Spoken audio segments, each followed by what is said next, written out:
এই ঘটনাটি আমাদেরকে পাঠিয়েছেন আমিন ভাই। উনি কাজের প্রয়োজনে ঢাকাতে থাকতেন। দিনটা ছিল মঙ্গলবার। সেদিন রাত 10টার সময় হঠাৎ করে ওনার কাছে একটা ফোন আসে। তো ফোনে ওনাকে জানানো হয় খুব জরুরি প্রয়োজনে ওনাকে ওনার শ্বশুর বাড়িতে যেতে হবে। ওনার স্ত্রী সন্তান অবশ্য ওই সময় শ্বশুর বাড়িতেই ছিল। তো ওনার স্ত্রী ওনাকে ফোন করেছিল। হঠাৎ করে এত রাত্রে ফোন পেয়ে উনি ঠিক করলেন যে রাত্রেই উনি রওনা দিবেন। আসলে শ্বশুরবাড়িটা ঢাকা থেকে খুব বেশি দূরে না। ওনার শ্বশুরবাড়ির দূরত্ব ছিল ঢাকা থেকে 42 কিলোমিটার এরকম আর কি। আর 35 কিলোমিটার বাসে করে যেতে হবে, আর বাকি 7 কিলোমিটার যেতে হবে গ্রামের ভেতরের রাস্তা। সেখান দিয়ে সিএনজি, ইজি বাইক এগুলো কিন্তু হর হামেশাই চলাফেরা করে। আর সারা রাতই গাড়ি চলে, তো যার কারণে গাড়ি ঘোড়া পেতে কোনো সমস্যা নেই। তো উনি বাড়ি যাওয়ার জন্য কিছু গোছগাছ করে সায়দাবাদ বাস টার্মিনালে চলে আসেন। ওদিন রাত 11টার কাছাকাছি সময়ে সায়দাবাদ থেকে উনি রওনা দেন আর কি। তবে ওই সময়ে ঢাকা থেকে কুমিল্লা, চট্টগ্রাম, নোয়াখালীগামী যে বাসগুলো আছে ওই বাসগুলো আর কি ধরেছিলেন। তো নোয়াখালীগামী একটা বাসে উঠে পড়লেন। বাস রাত 11:30টার দিকে চলা শুরু করে। তো কিছু দূর গিয়ে ওই গাড়িটা মেঘনা ব্রিজের টোল প্লাজায় জ্যামে আটকে যায়। তো জ্যামে অনেকক্ষণ আটকা থাকে গাড়িটা। তো যাই হোক, যখন গাড়ি থেকে উনি নামেন তখন রাত 1টার কাছাকাছি বা একটু বেশি বাজে আর কি। তো উনি যেই বাস স্ট্যান্ডে নামেন সেই বাস স্ট্যান্ডের নাম হচ্ছে ভবেরচর বাস স্ট্যান্ড। বাস স্ট্যান্ডে নেমে অনেকক্ষণ দাঁড়িয়ে থাকেন সিএনজির জন্য, কারণ এখান থেকেই উনি যেখানে যাবেন সেখানকার দূরত্ব হচ্ছে 7 কিলোমিটার মাত্র। 7 কিলোমিটারের দূরত্বের রাস্তা হেঁটে যেতে কিন্তু বেশ কষ্টকর হবে, সময়ও লাগবে। আর এই 7 কিলোমিটার রাস্তায় বেশ কিছু জায়গায় ভয় পেয়েছে মানুষ, এমন অনেক ঘটনা কিন্তু ঘটেছে। এই কারণেই উনি সিএনজি বা অটোরিকশার জন্য অপেক্ষা উনি করছেন। ওই রাস্তায় সারা রাতে সিএনজি বা অটোরিকশা পাওয়া যায়, কারণ হচ্ছে চাঁদপুর জেলার মতলব উপজেলার অনেক মানুষ এখান দিয়ে যাতায়াত করে। তো তারা ঢাকা থেকে বাসে করে স্ট্যান্ডে নেমে অটোরিকশা দিয়ে কালীপুর ঘাট দিয়ে ট্রলার পার হয়ে মতলবে চলে যায়। এই জন্য এখানে রাতের বেলাও অটোরিকশা থাকে, আর রাতের বেলা ভাড়াটাও বেশি পাওয়া যায়। সেই আশায় অনেক রাত পর্যন্ত সিএনজি ড্রাইভাররা বসে থাকে। ম্যাক্সিমাম লোকরাই করে কি, একবারে রিজার্ভ নিয়ে চলে যায়। সাধারণত সিএনজিতে পিছনে 3জন, সামনে 2জনে 5জন। 5জনের ভাড়া তো সাধারণত যেটা হয় তার থেকে আরো বেশি ভাড়ায় রাতের বেলা তারা গিয়ে থাকেন। তো যাই হোক, উনি তো অপেক্ষা করছেন। মোটামুটি আধা ঘন্টার মতো ওনাকে দাঁড়িয়ে থাকতে হয়েছে। এরপরে উনি একটি সিএনজি পান। তো সিএনজি ড্রাইভারের সাথে উনি ভাড়াটা মিটিয়ে ওই সিএনজিতে উঠে পড়েন। সিএনজিও চলা শুরু করে। কিছু দূর যাওয়ার পর একটা জায়গায় ওনারা পৌঁছেন। ওই জায়গাটার নাম হচ্ছে কাউনিয়াকান্দি। ওখানে একটি মাদ্রাসা, শ্মশান, একটা ছোট ব্রিজ প্রায় কাছাকাছি জায়গার মধ্যেই আছে আর কি। তো সেখানেই মূলত ওনাদের সাথে একটা ভয়ের ঘটনা ঘটে। তো যারা কালীপুর ঘাট হয়ে মতলব যাতায়াত করেন তারা কিন্তু অনেকেই এই জায়গাটা চিনে থাকবেন।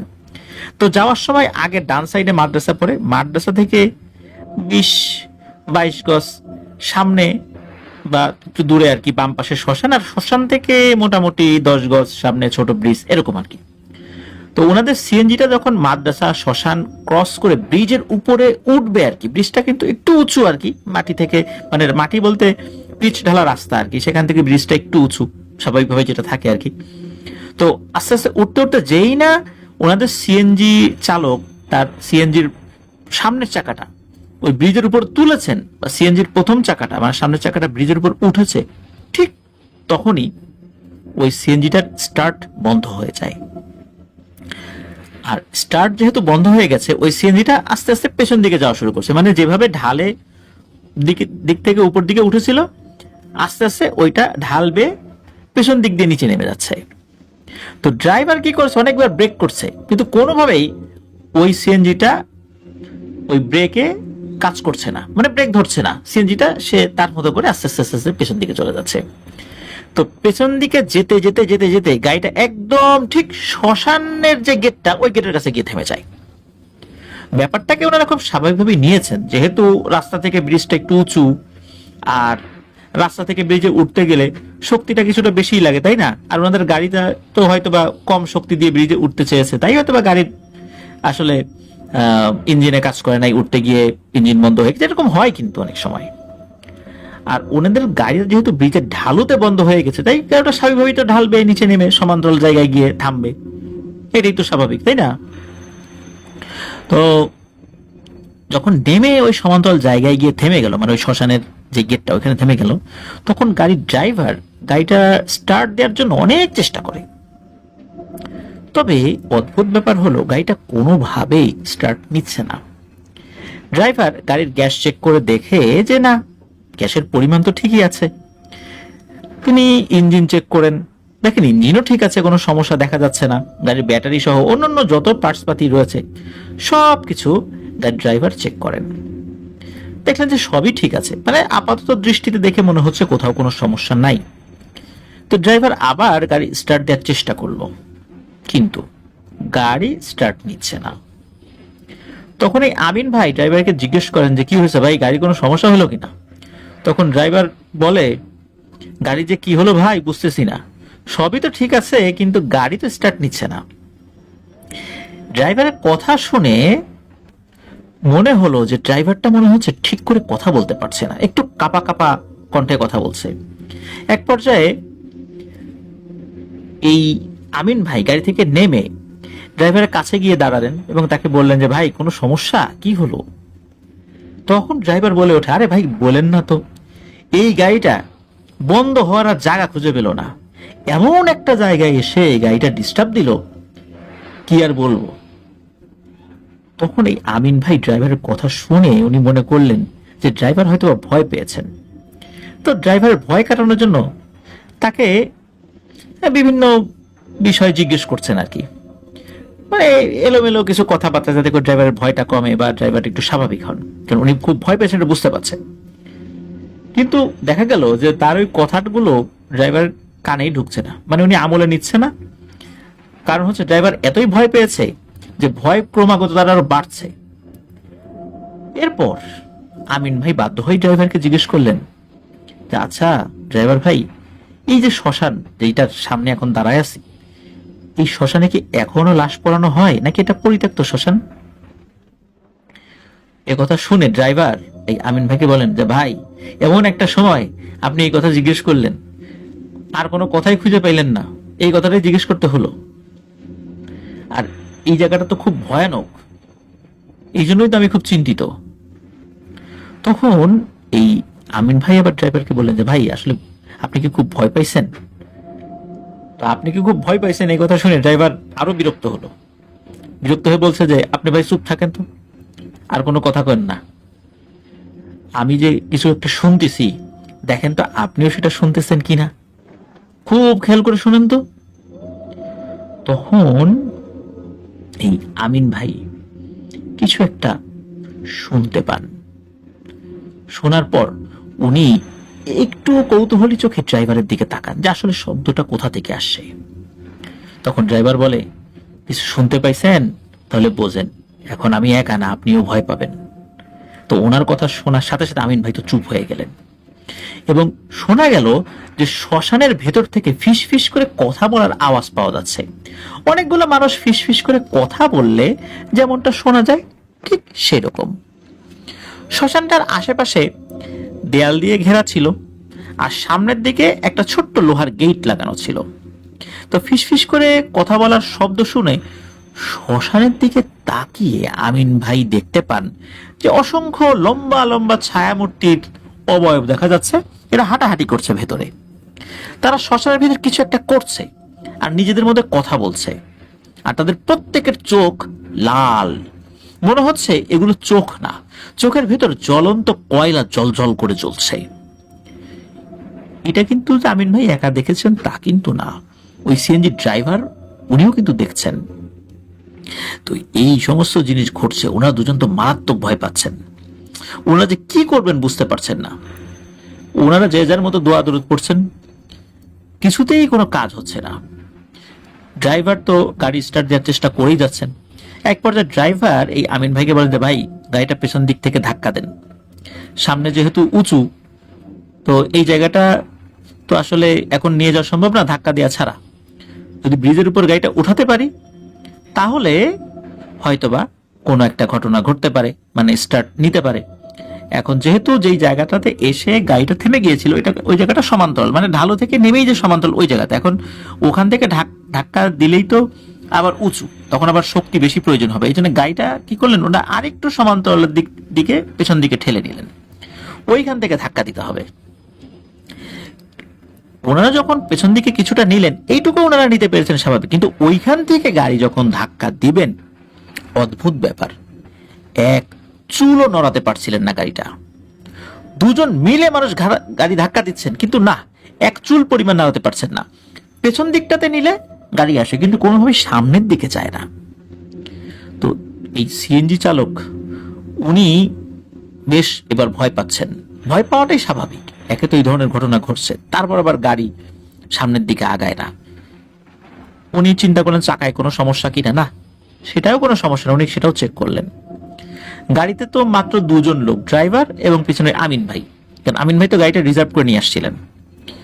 এখন ওনারা গাড়িটা যখন ধাক্কা দিচ্ছিলেন মনে হলো যে একটা বড় পাথরের কোনো একটা টুকরা এটাতে ওনারা ধাক্কা দিচ্ছেন, এক চুলও নড়ে না, মানে গাড়ি ধাক্কা দিলেও সামনে 1 ইঞ্চি যাবে এটাও না, মানে একটা জায়গায় স্থির হয়ে দাঁড়িয়ে আছে। বিষয়টা আসলেই অস্বাভাবিক। হঠাৎ করে একটা পর্যায়ে ওনারা কিছু একটা গন্ধ পেলেন, পেছন দিকে তাকিয়ে দেখলেন শ্মশানের ভেতর থেকে ধোঁয়া বের হচ্ছে, আর কিছু একটা পোড়ার বিশ্রী গন্ধ ওনাদের নাকে এসে লাগছে। তো ধোঁয়া বের হচ্ছে, কিন্তু ধোঁয়া বের হলে তো নিচে আগুন থাকবে তাই না? আগুন নাই, শুধু ধোঁয়া, চাঁদের আলোতে স্পষ্ট বোঝা যাচ্ছে, শুধুই ধোঁয়া, আগুনের কোনো চিহ্ন বোঝা যাচ্ছে না। আগুন হলে তো চারদিকে কিছুটা হলো আলোকিত হবে তাই না, কিন্তু না, এমনটা না। আর ওই যে ধোঁয়াটা উঠছে উপর দিকে, আর পোড়ার যে একটা বিশ্রী গন্ধ ওনাদের নাকে এসে লাগছে, এর ভেতর থেকেই একটা শব্দ ওনাদের কানে আসে, ওরকম ফিসফিস করেই শব্দ আসছে, সেটা হচ্ছে বলো হরি হরি বল, বলো হরি হরি বল। ঠিক যেমন শ্মশানে লাশ পোড়ানোর সময় যারা পোড়ায় তারা এই জিনিসগুলো বলে, ঠিক ওইভাবে বলছে, তবে এটা মানুষের মতো জোরে জোরে না, ফিসফিস করেই বলছে। মনে হচ্ছে ভেতরে কোনো একটা লাশ পোড়ানো হচ্ছে, সেটার গন্ধই ওনাদের নাকে এসে লাগছে। ওনারা তো ভয় আরো বেশি চুপসে গেলেন। ওনারা এটা ভেবে অবাক হলেন যে শ্মশানের গেটে তো ওনারা বেশ খানিকক্ষণ দাঁড়িয়ে আছেন, শ্মশানের ভিতর যদি কোনো লাশ নেওয়া হয় তাহলে তো ওনাদের সামনে দিয়েই নিতে হবে, আর শ্মশানের চারদিকে উঁচু দেয়াল দিয়ে ঘেরা, আর শ্মশানের গেটও একটা, সেটা আবার ওনাদেরই সামনে। তাহলে লাশটা ভিতরে নিল কি করে? নিশ্চয়ই ওনাদের সাথে আজ ভয়ানক কিছু ঘটতে চলছে, যেটা শুরু হয়েছে ওই ব্রিজের ওখান থেকে, সিএনজিটা স্টার্ট যখন বন্ধ হয়ে গেল তখন থেকেই একের পর এক সমস্যা হয়েই যাচ্ছে ওনাদের সাথে। তো যাই হোক, একটা পর্যায়ে এই আমিন ভাই ড্রাইভারকে বলেন যে ভাই চলেন, অবস্থা ভালো না, দ্রুত গাড়িটা এখানে রেখেই এখান থেকে চলে যাই, পরে এসে গাড়িটা নিয়ে যাওয়া যাবে।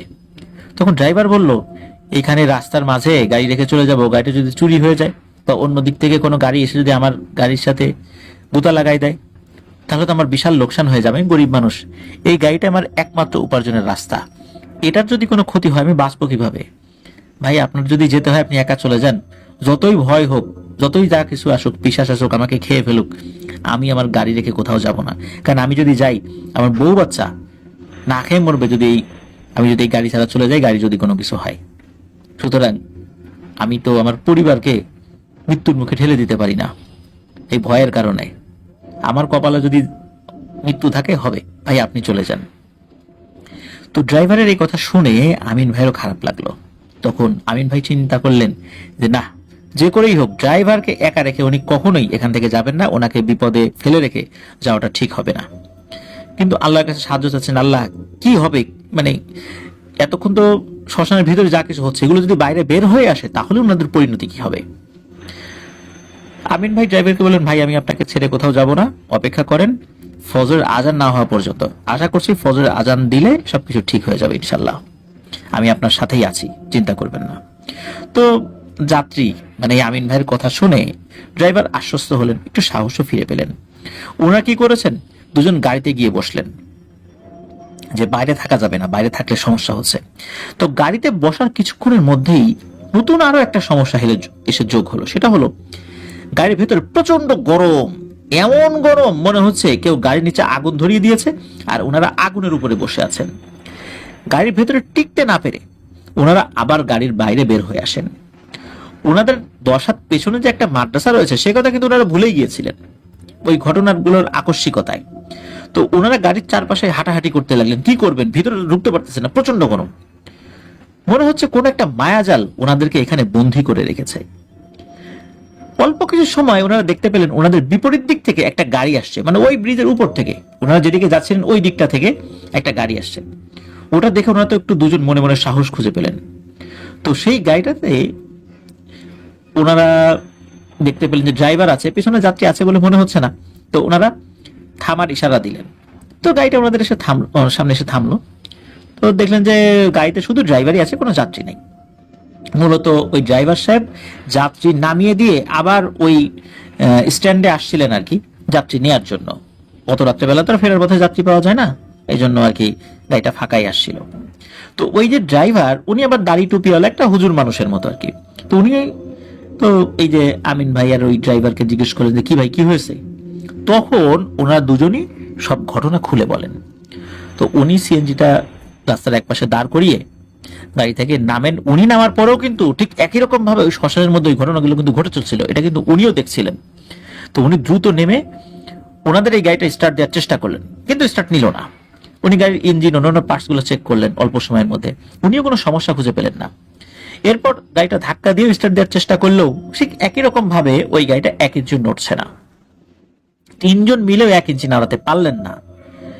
এরপর ওই যে দ্বিতীয় ড্রাইভার উনি ওনার গাড়ি থেকে একটা পানির বোতল এনে কিছু দোয়া পরে পানিতে ফু দিয়ে পানিটা গাড়ির চারপাশে ছিটিয়ে দিয়ে বললেন, আমাদের গাড়ির আসলে সমস্যাটা কোথায় এটা যেহেতু ধরতে পারছি না, তাহলে বুঝতে হবে এইখানে কোনো সমস্যা নেই, কোনো এক অদৃশ্য মায়াজাল এই গাড়িটাকে আটকে রেখেছে।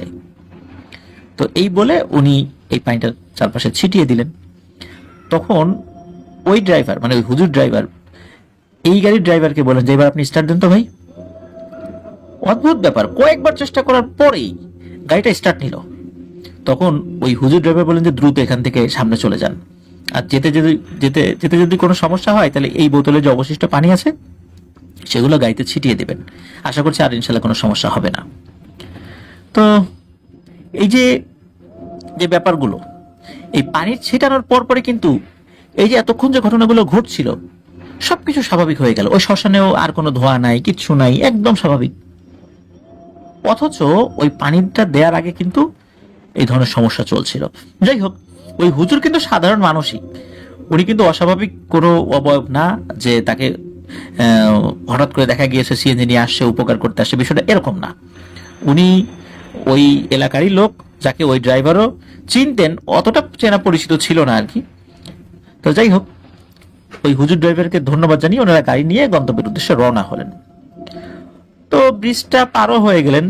বেশ কিছুটা সামনে যাওয়ার পর ওনাদের সাথে আর একটা ঝামেলা শুরু হলো। সেটা হলো ওনাদের গাড়িটা খুবই ধীর গতিতে চলতে লাগলো। গাড়িটা মনে হচ্ছে অনেক ভারী হয়ে গেছে, কোনোভাবে চলতে পারছে না।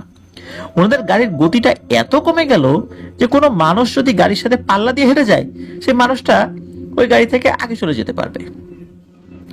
সাধারণত সিএনজির যে গতিবেগ ঘন্টায় 60 কিলোমিটার পর্যন্ত সাধারণত চলে, আর গ্রামের রাস্তাগুলোতে সিএনজি সবসময় 30 থেকে 40 কিলো বা সর্বোচ্চ 45 কিলোমিটার স্পিডে চলাচল করে। ওই সময় ওনাদের গাড়ির গতির বেগ ঘন্টায় 10 কিলোমিটারও কম বলে মিটারে শো করছিল। তো এই যে আমিন ভাই উনি তো গাড়ির সিটের মানে বসেছিলেন পেছন দিকে আর কি। তো ওনার কাছে মনে হলো গাড়ির এই পেছনে উনি যেখানে বসে আছেন পাশাপাশি তো আরো দুজন বসা যায়। ওনার কাছে মনে হলো যে উনি একা নন, ওনার সাথে আরো একাধিক কোনো কিছু বসে রয়েছে, কিন্তু উনি তাদেরকে দেখতে পাচ্ছেন না, শুধু অনুভব করছেন যে ওনার সাথে আরো কেউ আছে। এবং উনি আরো অনুভব করছেন যে ওনার পাশাপাশি যেগুলো বসে আছে এগুলো অত্যন্ত গরম, মানে এদের বডি অনেক গরম, কিন্তু বডি তো যেটা শক্ত হবে মানে অনুভব করা যায় পাশে একজন ওরকম না, মনে হচ্ছে নরম তুলতুলে কোনো কিছুর মানে কোনো কিছু একটা অনুভূতি উনি পাচ্ছেন, কিন্তু এটা যে মারাত্মক গরম এটা উনি বুঝতে পারছেন। আর এরা ফিস ফিস করে কিছু একটা বলছে। তখন আমিন ভাই ওই ড্রাইভারকে বলে ওঠেন, রে ভাই তাড়াতাড়ি গাড়ি থামান, গাড়ি থামান, আমি পিছনে বসে থাকতে পারতেছি না, আমি আপনার সামনে গিয়ে বসবো। ড্রাইভার গাড়ি থামালেন। গাড়ি থেকে নেমে হুজুরের দেয়া, মানে ওই হুজুর ড্রাইভারের দেয়া যে পানিটা ছিল আর কি ওই বোতলের মধ্যে কিছুটা, ওইটা আবার গাড়ির উপরে ছেটালেন। এই আমিন ভাই ছেটালেন, গাড়ির পেছনে ছিটে ছেটালেন। এরপর এই আমিন ভাই গিয়ে ড্রাইভারের সাথে বসলেন, গাড়ি চলা শুরু করলো। ওইরকম ধীর গতিতেই চলছে। তো একটা সময় এই আমিন ভাই আর ড্রাইভার দুজনেই গাড়ির লুকিং গ্লাসে দেখলেন যে গাড়ির পিছনের সিটে দুটো ছায়ার মতো কিছু একটা বসে আছে। তাদের চোখ মুখ কিছুই ভালো করে দেখা যাচ্ছে না, শুধু দুটো কালো, একটা গুমোট কালো, একটা মনে হচ্ছে একদলা কালো কোনো কিছু, দুটা এরকম বোঝা যাচ্ছে, এছাড়া অন্য কোনো কিছু বোঝা যাচ্ছে না।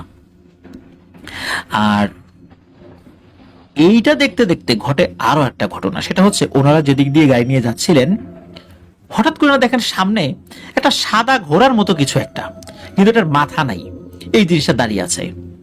আর যে জায়গায় মাথা থাকার কথা সেখানে আগুন জ্বলছে। এইটা দেখে ওনারা তো আরো ভীষণ ভয় পান। ওনারা সামনে আগাবেন কিনা বুঝতে পারছেন না, সামনে এরকম জিনিস, আবার গাড়ির পেছনে এরকম অশরীরী বসে আছে, ভয়ঙ্কর একটা প্রাণী দাঁড়িয়ে আছে। আসলে এই অবস্থাতে মানুষের মাথা কাজ করে না, কিন্তু উপায় নেই, অনেক কিছু সমস্যা পেছনেও রেখে এসেছেন, গাড়ি নিয়ে পেছন দিকেও যেতে পারবেন না, সামনের দিকে যেতে হবে। এখন কি আর করা, সামনের দিকেই যাওয়ার সিদ্ধান্ত নিলেন। এর মধ্যে ঘটে আরো এক ঘটনা, মানে বিপদ যখন আসে সে একা আসে না, সাঙ্গপাঙ্গ নিয়েই আসে। হঠাৎ করে গাড়ির সামনের লাইটটা নিভে গেল, অনেক চেষ্টা করেও সামনের লাইট জ্বালাতে পারছেন না। এখন কি করা, বাধ্য হয়ে ওখানেই গাড়ির স্টার্ট বন্ধ করে বসে আছেন আর জোরে জোরে আল্লাহ আল্লাহ আল্লাহ বলে জিকির করা শুরু করলেন। কিন্তু কয়েকবার বলার পরে মনে হচ্ছে ওনাদের গলা দিয়ে আর কোনো আওয়াজ বের হচ্ছে না, মানে চাচ্ছেন জোরে জোরে জিকির করতে, কিন্তু কয়েকবার বলার পরে আর গলা দিয়ে আওয়াজ বের হচ্ছে না। বাধ্য হয়ে ঠোঁট নাড়িয়ে নাড়িয়ে ওনারা আল্লাহর নাম নিচ্ছেন আর ভাবছেন যে আল্লাহ অজ্ঞান হই না কেন, অজ্ঞান হওয়ার পরে তো এগুলার কিছু দেখবো না, কিন্তু আরো কত কিছু যে দেখবো সামনে তা তো বুঝতে পারছি না। এত কিছু তো আসলে নেওয়া যায় না, একের পর এক এই ধরনের ঘটনা ঘটেই চলছে। তো কতক্ষণ যে ওখানে বসেছিলেন বলা যাবে না, মানে বলতে পারবেন না। যতক্ষণ ওখানে ওনারা বসেছিলেন একটা ঘোরের মধ্যে ছিলেন। হঠাৎ ফজরের আজানের শব্দ ভেসে এলো। আজানের পর চারপাশে সবকিছু স্বাভাবিক হয়ে গেল। তখন ওনারা গাড়ি নিয়ে ওনাদের গন্তব্যের উদ্দেশ্যে রওনা দিলেন। তখন কিন্তু ওই যে লাইটটাও জ্বলে উঠলো, কোনো সমস্যা নাই। তো একটু সামনে গিয়ে 3 রাস্তার মোড় একটা মসজিদের সামনে আবার গাড়িটা ওনারা থামান। মসজিদের সামনে দাঁড়িয়ে পেছন দিকে তাকিয়ে দেখেন যে গাড়ির পেছনে কিছু নেই। ওই যে একটা একদলা অবয়ব, মানে 2টা দলার মতো কালো 2টা দলার মতো অবয়ব ছিল, ওগুলা কিছু নাই।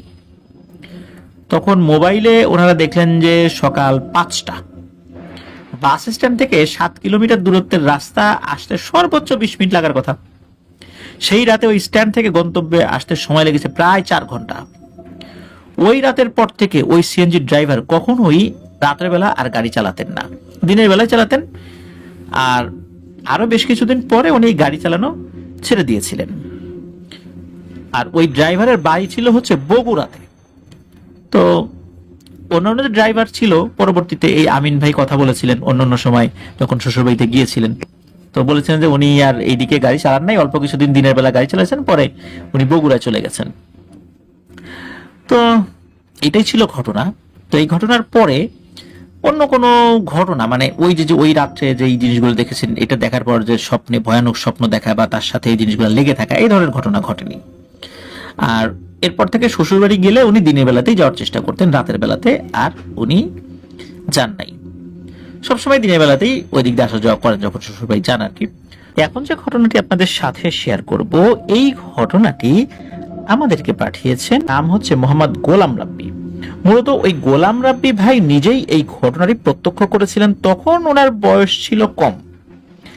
এই যে গোলাম রাব্বি ভাই, উনি একটা মাদ্রাসায় পড়তেন, তখন ওনার বয়স 8 বছর। মূলত ওনার পিতামাতার খুব ইচ্ছা ছিল যে উনি মাদ্রাসায় পড়বেন, আর এই কারণেই ওনাকে মাদ্রাসায় ভর্তি করানো হয়। তো উনি যেই মাদ্রাসায় ভর্তি হয়েছিলেন এইটা মুন্সিগঞ্জ জেলার ধোলাগাঁও নামক একটা জায়গার কোন একটা মাদ্রাসায়, জাস্ট মাদ্রাসার নামটা বলছি না, বললে অনেকেই চিনে যাবেন। ওই মাদ্রাসাটি ওই সময় ছিল বাঁশের বেড়ার তৈরি, খুঁটিগুলো ছিল বাঁশের আর উপরে ছিল টিনের চাল। মাদ্রাসার পেছনের দিকে ছিল 3টি বড় বড় কড়ই গাছ, আর ওই কড়ই গাছটার সাথে গুনা তার দিয়ে ওনাদের বেশ কিছু জিনিসগুলো বাধা থাকতো, মাদ্রাসার কিছু কিছু জিনিসগুলো বাধা থাকতো আর কি। তো যাই হোক, ওই কড়ই গাছের থেকে কিছুটা দূরে ছোট একটি কবরস্থান ছিল, আর কবরস্থানের সামনের দিকে রাস্তা ছিল, রাস্তার পাশেই ছিল আরো একটি আলাদা কবর, আর তার থেকে কিছুটা দূরে একটি বিশাল পুকুর। এই ছিল মোটামুটি মাদ্রাসার যে কমপ্লেক্সটা তার একটা বর্ণনা। তো মাদ্রাসার ডান পাশে এই স্টুডেন্টদের ব্যবহার করার জন্য ওয়াশরুম ছিল, আর বাম পাশে রান্নাঘর, এটা আবার সম্পূর্ণ টিনের তৈরি। আর হেফজোখানা যেটা, এটা খুব ভালো মজবুত করে তৈরি করা, টিন দিয়ে তৈরি করা, চারদিকে টিন, উপরে টিনের চাল, ওইটা আরো মজবুত করে তৈরি করা আর কি। ওখানে হেফজো বিভাগের ছাত্ররা থাকতো। আর এই গোলাম রাব্বি ভাই উনি যখন ভর্তি হয়েছিলেন তখন উনি নজরানা বিভাগে পড়তেন, মানে একদম ইনিশিয়াল স্টেজ যেটা আর কি, আমরা প্রাইমারি স্কুলে প্রাক প্রাথমিক বলতে যেটা বুঝি আর কি, ওই রকম আর কি। তো যাই হোক, ঘটনাটি ঘটেছিল 2008 সালের বৈশাখ মাসের কোনো এক বৃহস্পতিবার রাতের বেলা। ওই দিন মাদ্রাসার সব ওস্তাদরা বাসায় চলে গিয়েছিলেন, কারণ হচ্ছে বৃহস্পতিবারে বিকালের পর থেকে আর পড়া থাকে না, পরের দিন তো ফ্রাইডে মানে শুক্রবার, ওই দিনটা ছুটি থাকে, এই জন্য ওস্তাদরা বৃহস্পতিবারের দিকে ওনারা বাড়িতে চলে যান। তবে মাদ্রাসার বাবুর্চি সহ হেফজো বিভাগের কিছু কিছু স্টুডেন্ট ছিল, আর এই গোলাম রাব্বি ভাই ওনার ক্লাসেরও বেশ কিছু ছাত্র ওনারা ওই সময় ছিলেন আর কি। রাতের বেলা কি হয়েছে, প্রবল ঝড় শুরু হয়েছে, আর ওনাদের মাদ্রাসাটাও একটু দুর্বল, মানে তার কাঠামোটা দুর্বল, ওনারাও ভয় পাচ্ছিলেন যে কি হয় না হয়, আর যদি ভেঙে চুরে যায়। এই জন্য ওনারা যে কয়েকজন ছিলেন ওনারা বিছানা নিয়ে দ্রুত ওই হেফজো বিভাগের যেই মানে পাশে যেই অংশটা রয়েছে, ওইটা আবার টিন দিয়ে করা, তো পাকাপোক্ত ভাবে বেশ সুন্দর করে করা, শক্তপোক্ত করা, তো ওই পাশে চলে গিয়েছিলেন। তো এদিকে বাইরে ঝড় হচ্ছে, মাদ্রাসার ওস্তাদগণ তো ওই সময় ছিলেন না, এই জন্য যে বাবুর্চি ছিল ওনারও আবার বেশ বয়স ছিল, বাবুর্চি দাদা বলে সবাই অভিহিত করতেন বা ডাকতেন আর কি। তো উনি ওনার যে আলাদা যে থাকার জায়গাটা ছিল সেখান থেকে আবার বাচ্চাদের কাছে চলে আসেন। বাচ্চারা তো যদি ভয় পায় এই ঝড়ের মধ্যে, কোন একটা সমস্যা হয়, উনি তো একমাত্র গার্ডিয়ান এখানে, অন্য কেউ ওই সময় তো নাই, তো উনিও বাচ্চাদের কাছে এসে শুয়েছেন। তো আস্তে আস্তে ঝড় কমে যায়, বৃষ্টিও কমে যায়, রাত আনুমানিক 3টা কি 3:30 বাজে। ওই সময় হঠাৎ করে বাইরে থেকে একটা ডাক ভেসে আসে। ওই সময় এই যে গোলাম রাব্বি ভাই, ওনার পাশে ওনারই আর এক ছাত্র ভাই, তার নাম হচ্ছে আব্দুল্লাহ। এই আব্দুল্লাহর নাম ধরে তার বাবা ডাক দেয়, আব্দুল্লাহ, ও আব্দুল্লাহ। তো এই ডাক শোনার পর এই যে বাবুর্চি দাদা, ওনার ঘুম ভেঙে যায়।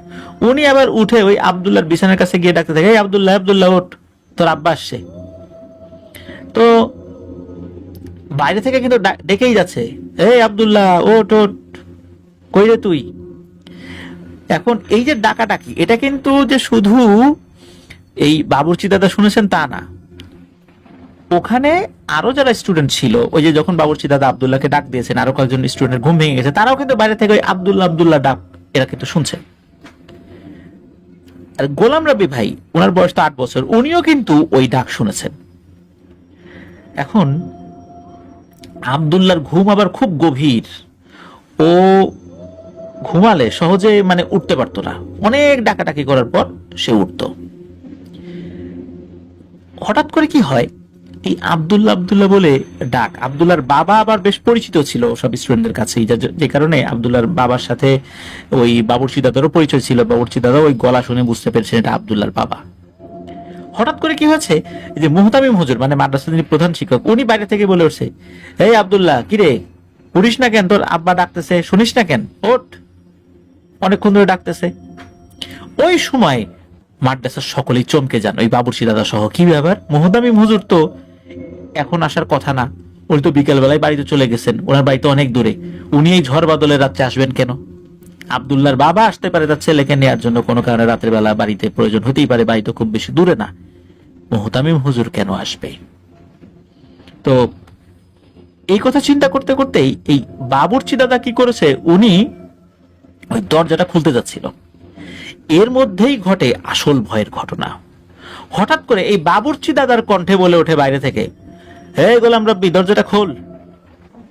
অথচ এই বাবুর্চি দাদা কিন্তু ওই ভেতর থেকে দরজাটা খোলার জন্য অলরেডি সিটকানিতে হাতও রেখেছেন, মাত্র খুলবেন, যেই না নিজের কণ্ঠে ওই বাবুর্চি দাদা অন্য কাউকে কথা বলা শোনেন, তখনই উনি এক লাফে পিছন দিকে সরে আসেন, আরে এটা কি, আমার কণ্ঠে কে ডাকে? তখন উনি যেটা করেন সেটা হচ্ছে, ওই টিনের পাশে একটা ছোট্ট ছিদ্র ছিল, ওই ছিদ্র দিয়ে উনি তাকান। উনি তাকিয়ে যে জিনিসটা দেখতে পান, এইটা দেখে উনি মারাত্মক ভয় পান। উনি দেখেন 3 মাথা বিশিষ্ট হরিণের শরীরের মতো একটা অবয়ব, এটা ছিল আবার 2টা পা, সামনের দিকে একটা পা, পেছন দিকে একটা পা, মানে আমরা মানুষের মতো 2 পা দিয়ে দাঁড়াই বিষয়টা এরকম না, হরিণের 4 পা, সামনে 2টা পা, পেছনে 2টা পা, কিন্তু ওটার সামনে একটা পা, পেছনে একটা পা, ওইভাবে দাঁড়িয়ে আছে, আর মাথা ছিল 3টা। আর এটার আকার আকৃতি স্বাভাবিক হরিণ থেকে বেশ কিছুটা বড়। এই 3টা মাথার মধ্যে একটা ছিল আব্দুল্লাহর বাবার মাথা, আর মাঝখানেরটা ছিল ওই মুহতামিম হুজুরের মাথা, আর একটা মাথা ছিল এই বাবুর্চি দাদার মাথা। বাবুর্চি দাদা এটা দেখে ওনার শরীরে তো কাঁপুনি ধরে যায় ভয়ে। উনি দ্রুত পেছন দিকে সরে এসে অন্য ছাত্রদেরকে বলে, এই তাড়াতাড়ি ওই আরো যে টিনের ফোঁটাগুলো আছে তাড়াতাড়ি তাকায় দেখ বাইরে কি। তো ওনারা আগ্রহী হয়ে, এই যে গোলাম রব্বি ভাই সহ ওনারা কি করেছেন, ওনারা যে যার মতো বিভিন্ন ওই বেড়ার ফাঁকা দিয়ে ওটা দেখার চেষ্টা করেছেন। ওই জিনিসটা অনেকেই ওই সময় দেখেছেন, ওইটা দেখে তো প্রত্যেকেই ভয় পেয়েছেন, বিশেষ করে ছোট ছোট বাচ্চা যারা ওটা দেখেছেন, ওরা তো ভয়ে কারো কারো খিচুনি শুরু হয়ে গিয়েছিল, এতটা ভয় পেয়েছিল। আর বাবুর্চি দাদা কি করেছেন, দ্রুত সোলার লাইট জ্বালিয়ে দিয়েছেন, ওনাদের সোলার লাইট ছিল ওই সময় ভিতরে। আর অন্য যারা ঘুমিয়েছিল সবাইকে ডেকে তোলেন, বলে যে তাড়াতাড়ি উচ্চ শব্দে আল্লাহু আকবার আল্লাহু আকবার জিকির করা শুরু কর, যে যেটা জানিস দ্রুত পড়া শুরু কর। যারা ওই সময় দেখেছিল এমন ভয় পেয়েছিল, কারো গলা দিয়ে তো কোনো কথাই বের হচ্ছে না। গোলাম রাব্বি ভাই নিজে ওই অবয়বটা দেখেছিলেন। তো এরপর কি হয়, যে সবাই মিলে বলে যে আমরা সবাই মিলে এটার মোকাবেলা করব, দরজা খুলবো, যা থাকে কপালে এটাকে এখান থেকে বিতাড়িত করব। তখন হাতের কাছে যার যেটা ছিল সেটা নিয়ে সবাই প্রস্তুত হয়ে যায় আল্লাহর নাম নিয়ে, মানে যুদ্ধ করবে এমন একটা অবস্থা। বাবুর্চি দাদা দরজা খুলে দেন, দরজা খুলে দেওয়ার সাথে সাথে দেখা যাচ্ছে যে ওই জিনিসটা পেছন দিকে ঘুরে দৌড়ানো শুরু করেছে, এবং ওই যে পাশে একটা পুকুর ছিল, মাদ্রাসার পাশে পুকুর, যেটা শুরুতে বলেছি, ওই পুকুরের দিকে চলে যাচ্ছে। ঠিক হরিণ যেভাবে দ্রুত গতিতে লাফিয়ে লাফিয়ে দৌড়ায়, ওইভাবে দৌড়ে চলে গেল। আর বাবুর্চি দাদা তো ওইটার পিছনে ধাওয়া করেছে, ওখানে যারা অপেক্ষাকৃত একটু বড় স্টুডেন্ট ওরাও এটাকে ধাওয়া করেছে। আর গোলাম রব্বি ভাই উনিও বাইরে বাড়ানো মানে বের হওয়ার জন্য একটু এগিয়েছেন, কিন্তু ওই চৌকাঠে বেঁধে উনি পড়ে যান, কারণ উনি বেশ ছোট মানুষ তো খুব ভয় পেয়েছিলেন আর কি। তো এইভাবে মাদ্রাসার স্টুডেন্টরা কি করেছে, যে ওই 3 মাথাওয়ালা শয়তানটাকে ধাওয়া করেছিল।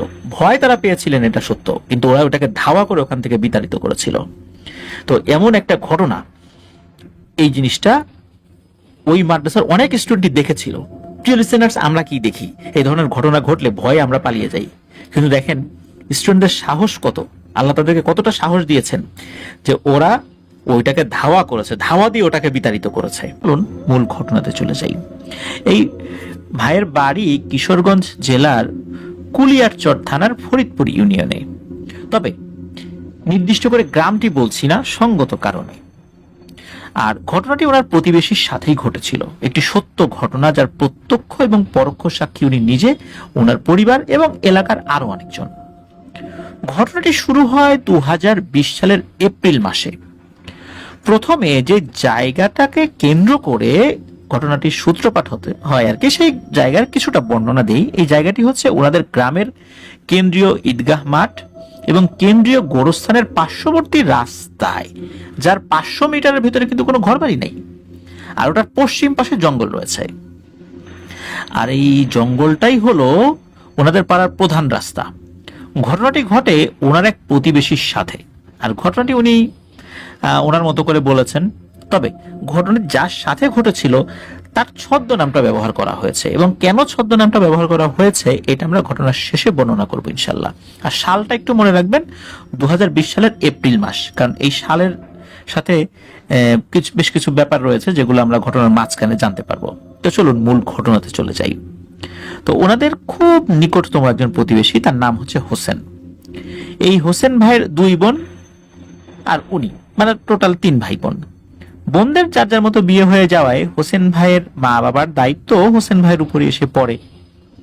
তবে হোসেন ভাই উনি ওনার মা বাবার সাথে খুব একটা ভালো ব্যবহার করতেন না। বাবার অনেক বয়স হয়ে যাওয়ার কারণে বাবা কাজকর্ম করতে পারতেন না, যার ফলে ওনার মাকেই কাজ করে সংসার চালাতে হতো। ওনাদের এলাকার সবাই ওনাকে হোসেনের মা বলেই ডাকতো। ওনার আসল নাম কি এটা অনেকেই ভুলে গিয়েছিল, হোসেনের মা হিসেবে উনি পরিচিত ছিলেন।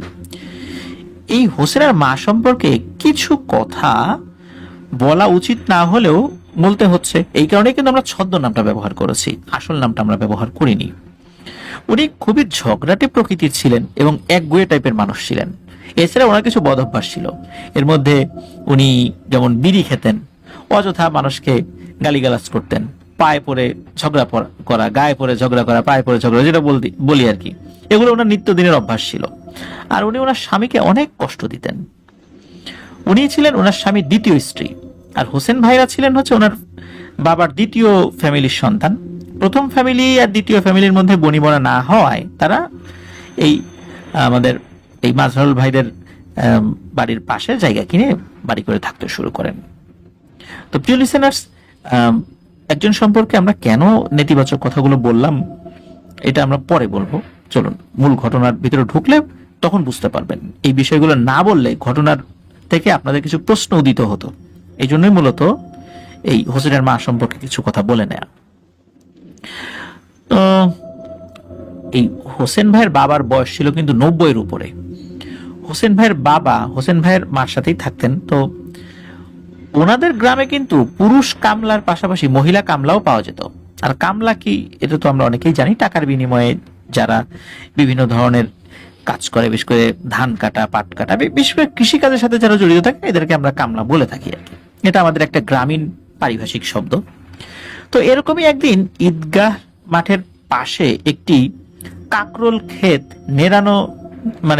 নিড়াতে হবে আর কি, এই নিড়ানি কাজ করছিলেন এই হোসেনের মা কামলা হিসাবে আর কি। তো একাই করছিলেন। যথারীতি সকালবেলা উনি কাজে যান, ঠিক দুপুরবেলা ঈদগাহ মাঠে উনি আবার আসেন। কবরস্থানে যেই কবরস্থান লাগোয়া যে ক্ষেত আছে, তো ওইখানে উনি আবার কাজ করছিলেন। তো উনি ওনার মতো করে কাজ করছিলেন। হঠাৎ উনি খেয়াল করেন যে ওনাকে পেছন থেকে কি একজন ডাক দেয়, এই হোসেনের মা, হোসেনের মা। তো উনি পেছন দিকে তাকিয়ে দেখেন যে পেছনে কেউ নাই। যথারীতি মনের ভুল ভেবে উনি কাজ করতে থাকেন। আর উনি চিন্তা করেন যে এমনিতেই তো উনি অনেকের সাথে ঝগড়াঝাটি করেন, কেউ হয়তো বা দুষ্টামি করতেছে, অনেকে আবার এলাকার ওনাকে একটু খেপিয়ে মজা পেত, উনি আবার গালিগালাজ করতো, অনেকে এই গালিগালাজ শুনে মজা পেত। মানে থাকে না এরকম কিছু মানুষ যাদেরকে মানুষ খেপায় আর খেপিয়ে মজা পায়, মানে ওই টাইপের কিছু উনি চিন্তা করেছেন আর কি, যে মনে হয় কেউ বিরক্ত করতে আসছে। তো উনি যেহেতু কাউকে দেখেন না আর কিছু বলেন নাই, তো উনি কি করেছেন, উনি ওনার মতো একটা বিড়ি ধরিয়েছেন এবং উনি ওনার মতো করে কাজ করছেন। কিছুক্ষণ পর ওনার হাতের বিড়িটা শেষ হয়ে যায়। এরপর ওনাকে সজোরে পেছন থেকে কে যেন একটা লাথি মারে, আর লাথি খাওয়ার পর উনি মাটিতে উপুর হয়ে পড়ে যান। এরপর উনি হুড়মুড় করে উঠে বসেন এবং পেছন দিকে তাকিয়ে দেখেন যে পেছনে কেউ নাই। এরপর উনি মারাত্মক ভয় পান এবং দ্রুত গতিতে হাঁপাতে হাঁপাতে বাড়িতে চলে আসেন এবং সবাইকে সব কথা বলেন। যদিও বা ওই ঘটনাটি ওই সময় উনি কাউকে বলেন নাই, তখনকার মতো আর কিছু হয় নাই আর কি। তো ওই দিন রাত থেকে ওনার শুরু হয় ভয়ঙ্কর রকমের জ্বর। কোনো কিছুতেই জ্বর আর নামে না।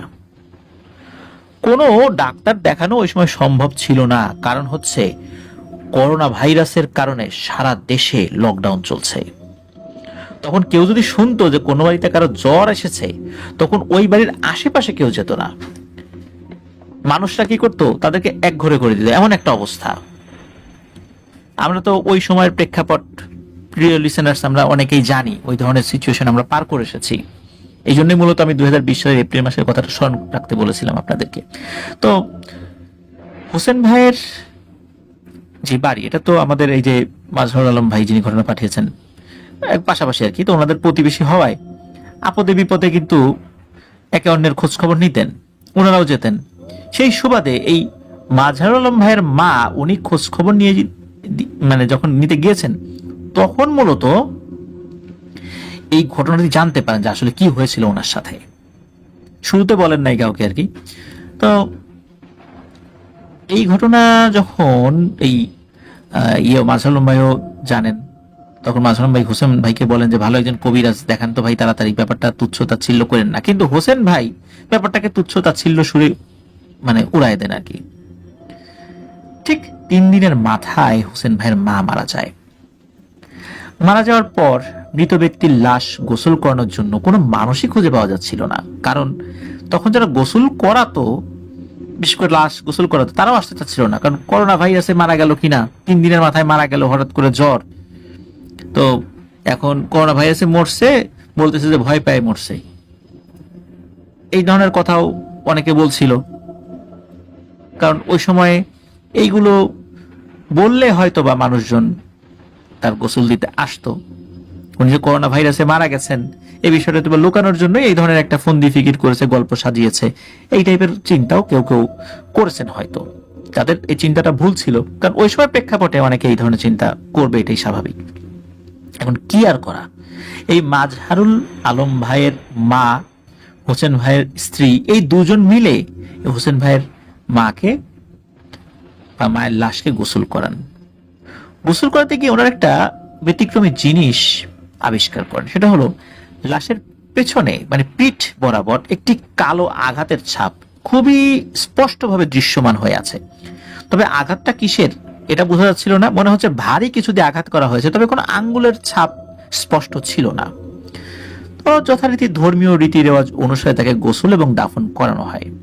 ওনার জানাজার নামাজে উপস্থিত হয় 6 থেকে 7 জনের মতো মানুষ, কারণ ওই যে করোনা ভাইরাসের কারণে মানুষ ভয়ে কারো জানাজা আসতে চাইতো না, মৃত লাশও দেখতে চাইতো না, গোসল করানো তো পরের কথা।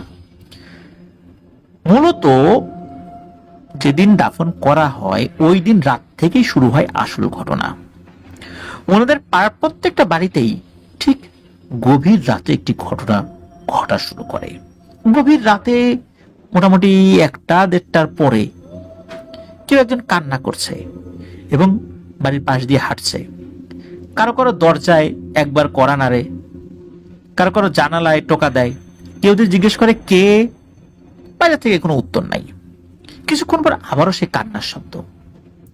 এরকম কান্নার শব্দ প্রায় ওনাদের পাড়ার প্রত্যেকটা বাড়ির কেউ না কেউ ফেস করেছে। এইটা গেল ওনার মৃত্যুর পর প্রথম রাত্রের ঘটনা। দ্বিতীয় দিন থেকে শুরু হয় আরো ভয়ঙ্কর ঘটনা। কবরস্থান এবং ঈদগাহ মাঠের মাঝখান দিয়ে ওনাদের পাড়ার প্রধান রাস্তা হওয়ার কারণে সবাই এই পথ দিয়েই যাতায়াত করতে হতো, সবাই এই পথ দিয়ে যাতায়াত করে, এখনো করে। তো ওনাদের প্রতিবেশী আরেকজন চাচা, তার নাম হলো ফলু মুন্সি। তো উনি রাত 11টার দিকে বাজার থেকে আসছিলেন। তো বলে রাখা ভালো, উনি ছিলেন একজন পরহেজগার মানুষ, 5 ওয়াক্ত নামাজ পড়তেন, আর মানুষ হিসেবে অত্যন্ত ভালো ছিলেন উনি। উনি বাজার থেকে আসার সময় খেয়াল করেন রাস্তার মাঝখানে একজন মহিলা বসে মানে নাকি সুরে কান্নাকাটি করছে। তবে উনি এই বিষয়টা খুবই স্বাভাবিকভাবে নিলেন, কাছে আসলেন, আসার পর জিজ্ঞেস করলেন যে কে তুমি, এত রাত্রে এখানে বসে কাঁদছো কেন?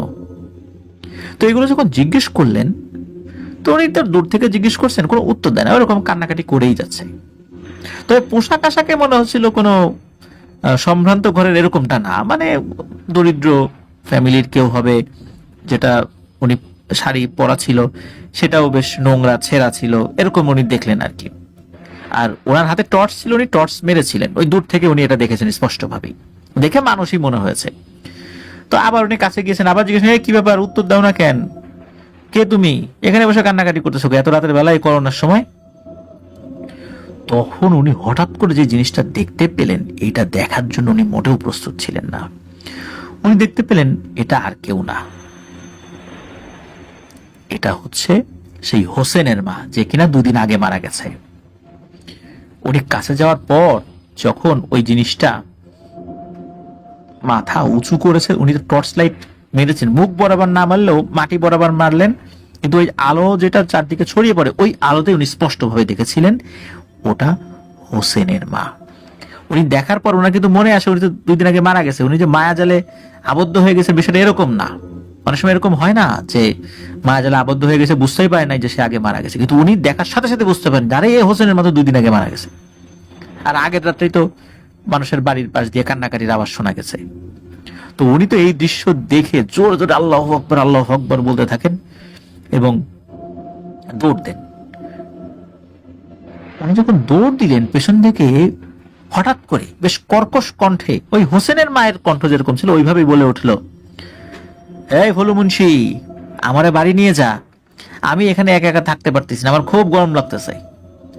এটা শোনার পর এই ফলু মুন্সি চাচা উনি পিছনে ঘুরে আবার বাজারের দিকে রওনা করেন।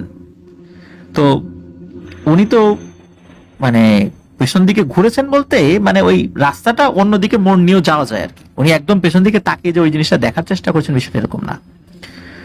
তো আবার আল্লাহু আকবার উনি বলেই যাচ্ছেন, তখনও পেছন থেকে কিছু একটা ওই অভয় বলে কর্কশ কণ্ঠে, কিন্তু উনি যেহেতু জোরে জোরে আল্লাহু আকবার বলছেন, ওই দ্বিতীয়বার আসলে কি বলেছিল এইটা উনি ওইভাবে খেয়াল করেন নাই। তো ভয়ানক ব্যাপার হলো ওই রাত্রে শুধু ফলু মুন্সি না, ফলু মুন্সি ওইখান থেকে চলে যাওয়ার পর ওই পথ দিয়ে আরো 2 জন ভিন্ন ভিন্ন সময় একা একা আসছিল আর কি, তারাও একই রকম ভাবে এই হোসেনের মাকে দেখেছে। তাদের মধ্যে একজন অজ্ঞানী হয়ে গেছে, আর একজন কোনো মতে দৌড়ে বাড়িতে এসেছে। তাদেরকেও নাকি ওই হোসেনের মা বলেছে যে আমারে নিয়ে যা। এর মধ্যে একজন যিনি এসেছে উনি ধান ক্ষেতের ভিতর দিয়ে চিৎকার করতে করতে ওরে বাবারে মেরে ফেললো বলতে বলতে এসেছে আর কি। তো পরের দিন থেকে ওনাদের পাড়ায় একটা আতঙ্ক সৃষ্টি হয়ে যায়, যার ফলে সন্ধ্যার পর মানুষ ঘর থেকে বেরই হতো না। এমনিতেই তো করোনা ভাইরাসের কারণে মানুষ খুব একটা বাইরে বের হতো না, তারপর ভূতের উপদ্রব, দুইয়ে মিলে ওনাদের পাড়ার মানুষ খুব একটা আতঙ্কগ্রস্ত হয়ে পড়ে। এরপর ওনাদের এলাকার মসজিদের হুজুরের পরামর্শে কোরআন খতম করা হয়, দোয়ার আয়োজন করা হয়, হোসেনের মায়ের জন্য দোয়া করা হয়। এরপর থেকে ওই ধরনের কোনো ঘটনা ঘটেনি। এটা ছিল এই ঘটনার প্রথম অংশ। এবার আসি ঘটনার দ্বিতীয় অংশে। এই ঘটনাটি ঘটে 2023 সালের জুলাই মাসে। তো 2023 সালের জুলাই মাসে তো ওনাদের এলাকায় খুব ব্যাপক লোডশেডিং শুরু হয়। তো এমনই এক রাত্রে এই মাঝারুল আলম ভাইয়ের একজন প্রতিবেশী, তার নাম হচ্ছে খোকন, আর একজন প্রতিবেশী ছোট ভাই তার নাম হচ্ছে হিমেল, এই দুজনের ঘুম আসছিল না। ওনারা বাড়ি থেকে বের হওয়ার পর মানে 2 জন 2 জায়গা থেকে বের হয়ে 2 জনের সাথে দেখা হয়েছে। এই 2 জনই ছিলেন আবার ধূমপায়ী, 2 জন মিলে চলে যায় বাজারে সিগারেট আনতে।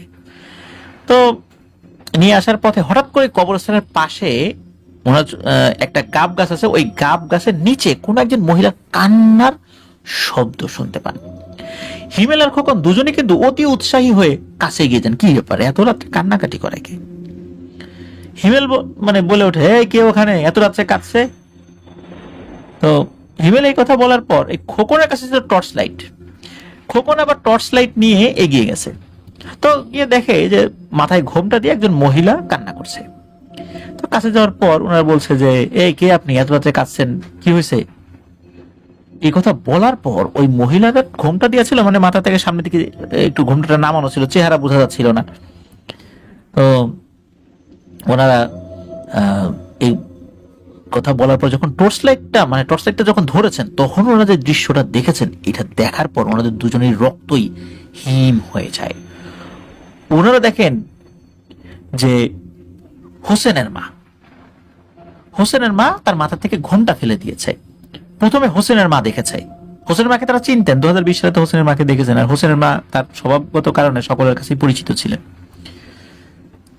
তো হোসেনের মা যখন ওনারা দেখলেন, ভয় তো পেয়েছেন, আর ভয়ের মাত্রাটা আরো বেড়ে যায়। হঠাৎ করে দেখে যে হোসেনের মায়ের যে বডিটা দেখেছেন, মাথা ছিল, মাথাটা নাই, এখন মাথাবিহীন বডি দেখা যাচ্ছে। এই দৃশ্য দেখে ওনারা তো ভয় ওখান থেকে চিৎকার দিয়ে দুজনই দৌড়াতে দৌড়াতে বাড়িতে চলে আসেন। তো সবাই দুজন একসাথেই মানে দৌড়ে একজনের বাড়িতে এসেছিলেন আর কি। তখন সবাইকে একত্র করা হয়, বলে যে তারা কি দেখেছে। এ কথা শোনার পর অনেকেই ওনাদের দুজনকে সাথে নিয়ে ওইখানে যায়। তবে যাওয়ার পর ওনারা কেউ আর তাকে দেখেনি। কিন্তু অদ্ভুত ব্যাপার কি জানেন, সেটা হচ্ছে যে হোসেনের মায়ের যে কবর, ওই কবরের ওইখান থেকে নাকি বিভিন্ন সময় কান্নার শব্দ পাওয়া গেছে। এমনকি এই যে মাঝারু আলম ভাই, উনি নিজেও নাকি শুনেছেন। ওই গ্রামে 10 থেকে 15 জন মানুষ এই কান্নার শব্দ শুনেছে। তবে এটা এখন আর ওরকম নাই। তবে 2023 সালের জুলাই পর্যন্ত যে ঘটনাটি ঘটেছে, এই পর্যন্তই ছিল হোসেনের মায়ের ঘটনাটা। প্রিয় লিসেনার্স, আসলে এই ঘটনাটি আপনাদের সামনে উপস্থাপন করলাম। ঘটনাটি ভয়ের ছিল নিঃসন্দেহে, কিন্তু শুরুতে বলেছিলাম যে মৃত মানুষের কোনো সমালোচনা করা উচিত নয়, যার কারণে আমরা কিন্তু আসল পরিচয় গোপন রেখেছি, গ্রামের নামটা আমরা বলি নাই। কিন্তু আপনারা এরকম অনেক ঘটনা শুনতে পাবেন, আমিও শুনেছি, যে মানুষগুলো খুব স্বভাব খারাপ আর কি, এরকম মানুষকে কষ্ট দেয় বিভিন্নভাবে কথাবার্তার মাধ্যম দিয়ে। দেখা গেছে ওনারা মৃত্যুর পর তাদের কারিন জিনগুলো এরকম করে মানুষকে বিরক্ত করতে থাকে। এরকম ঘটনা অসংখ্য আছে। গ্রামের খুব দুষ্টু ছেলে মারা গেছে, যারা মানুষকে খুব বিরক্ত করতো, সেই ছেলেটা মৃত্যুর পর তাকে বিভিন্ন সময় দেখা গিয়েছে। এরকম অনেক সন্ত্রাসীদের যে চেহারাটা, ওই চেহারা নিয়েও কিন্তু বিভিন্ন সময় বিভিন্ন জিনগুলো এসে ভয় দেখায়। এরকম ঘটনা আমরা অনেক সময় শুনেছি। তো প্রিয় লিসেনার্স, হয় কি যে মানুষ মারা যাওয়ার পর সে তো আর কখনো ফেরত আসতে পারে না, কিন্তু তার সাথে থাকা দুষ্ট কারিন জিনগুলো তার অবয়বে এসে ভয় দেখায়। আর কবরের পাশ থেকে কান্নার আওয়াজ, এই জিনিসগুলো আসলে এটার ব্যাখ্যা দেওয়াটা খুবই মুশকিল। কারণ মানুষ মারা যাওয়ার পর তার কবরের আওয়াজ শুধু মানুষ এবং জিন ছাড়া ফেরেশতা এবং সকল পশু পাখি বুঝতে পারে। তবে আল্লাহ তাআলা চাইলে কখনো কখনো মানুষকে তার নিদর্শন শিক্ষা দেওয়ার জন্য এই ধরনের ঘটনা ঘটতে পারে। এবং আমি এর আগে একটা ঘটনা শেয়ার করেছিলাম, কবর ছোট হয়ে আসার ঘটনা, আপনারা সেটা শুনেছেন রাজবাড়িতে। রেজাউল কাকা, যেটার প্রত্যক্ষ সাক্ষী এখন পর্যন্ত একমাত্র জীবিত ব্যক্তি, অন্যরা সবাই মারা গেছেন, উনি এখনো জীবিত আছেন। রাজবাড়ী সদর উপজেলার বিনোদপুর হাফিজিয়া মাদ্রাসায় যে মসজিদ রয়েছে, সেই মসজিদের মুয়াজ্জিন রেজাউল কাকা। তো ওনারকে নিয়ে কিন্তু আমি কয়েকটা ইন্টারভিউ করেছিলাম, আপনারা অনেকেই দেখেছেন সেটা। তো যাই হোক, এটি ছিল ঘটনা। মূলত এই বিষয়টা বলার জন্যই ছদ্মনামে হোসেনের মায়ের ব্যাপারগুলো আপনাদের সামনে তুলে ধরেছি। সাধারণত আবারও বলছি, কোনো মানুষ মারা গেলে তার নাম নিয়ে তার সমালোচনা করা উচিত নয়। বিষয়টা শুধু শিক্ষা দেওয়ার জন্য, যাতে থেকে আমরা এটা থেকে কোনো লেসন পেতে পারি, এই জন্যই বলা। প্রিয় লিসেনার্স, চলুন আমরা চলে যাব আমাদের এবারের এপিসোডের পরবর্তী আরো একটি নতুন ঘটনায়। প্রিয় লিসেনার্স,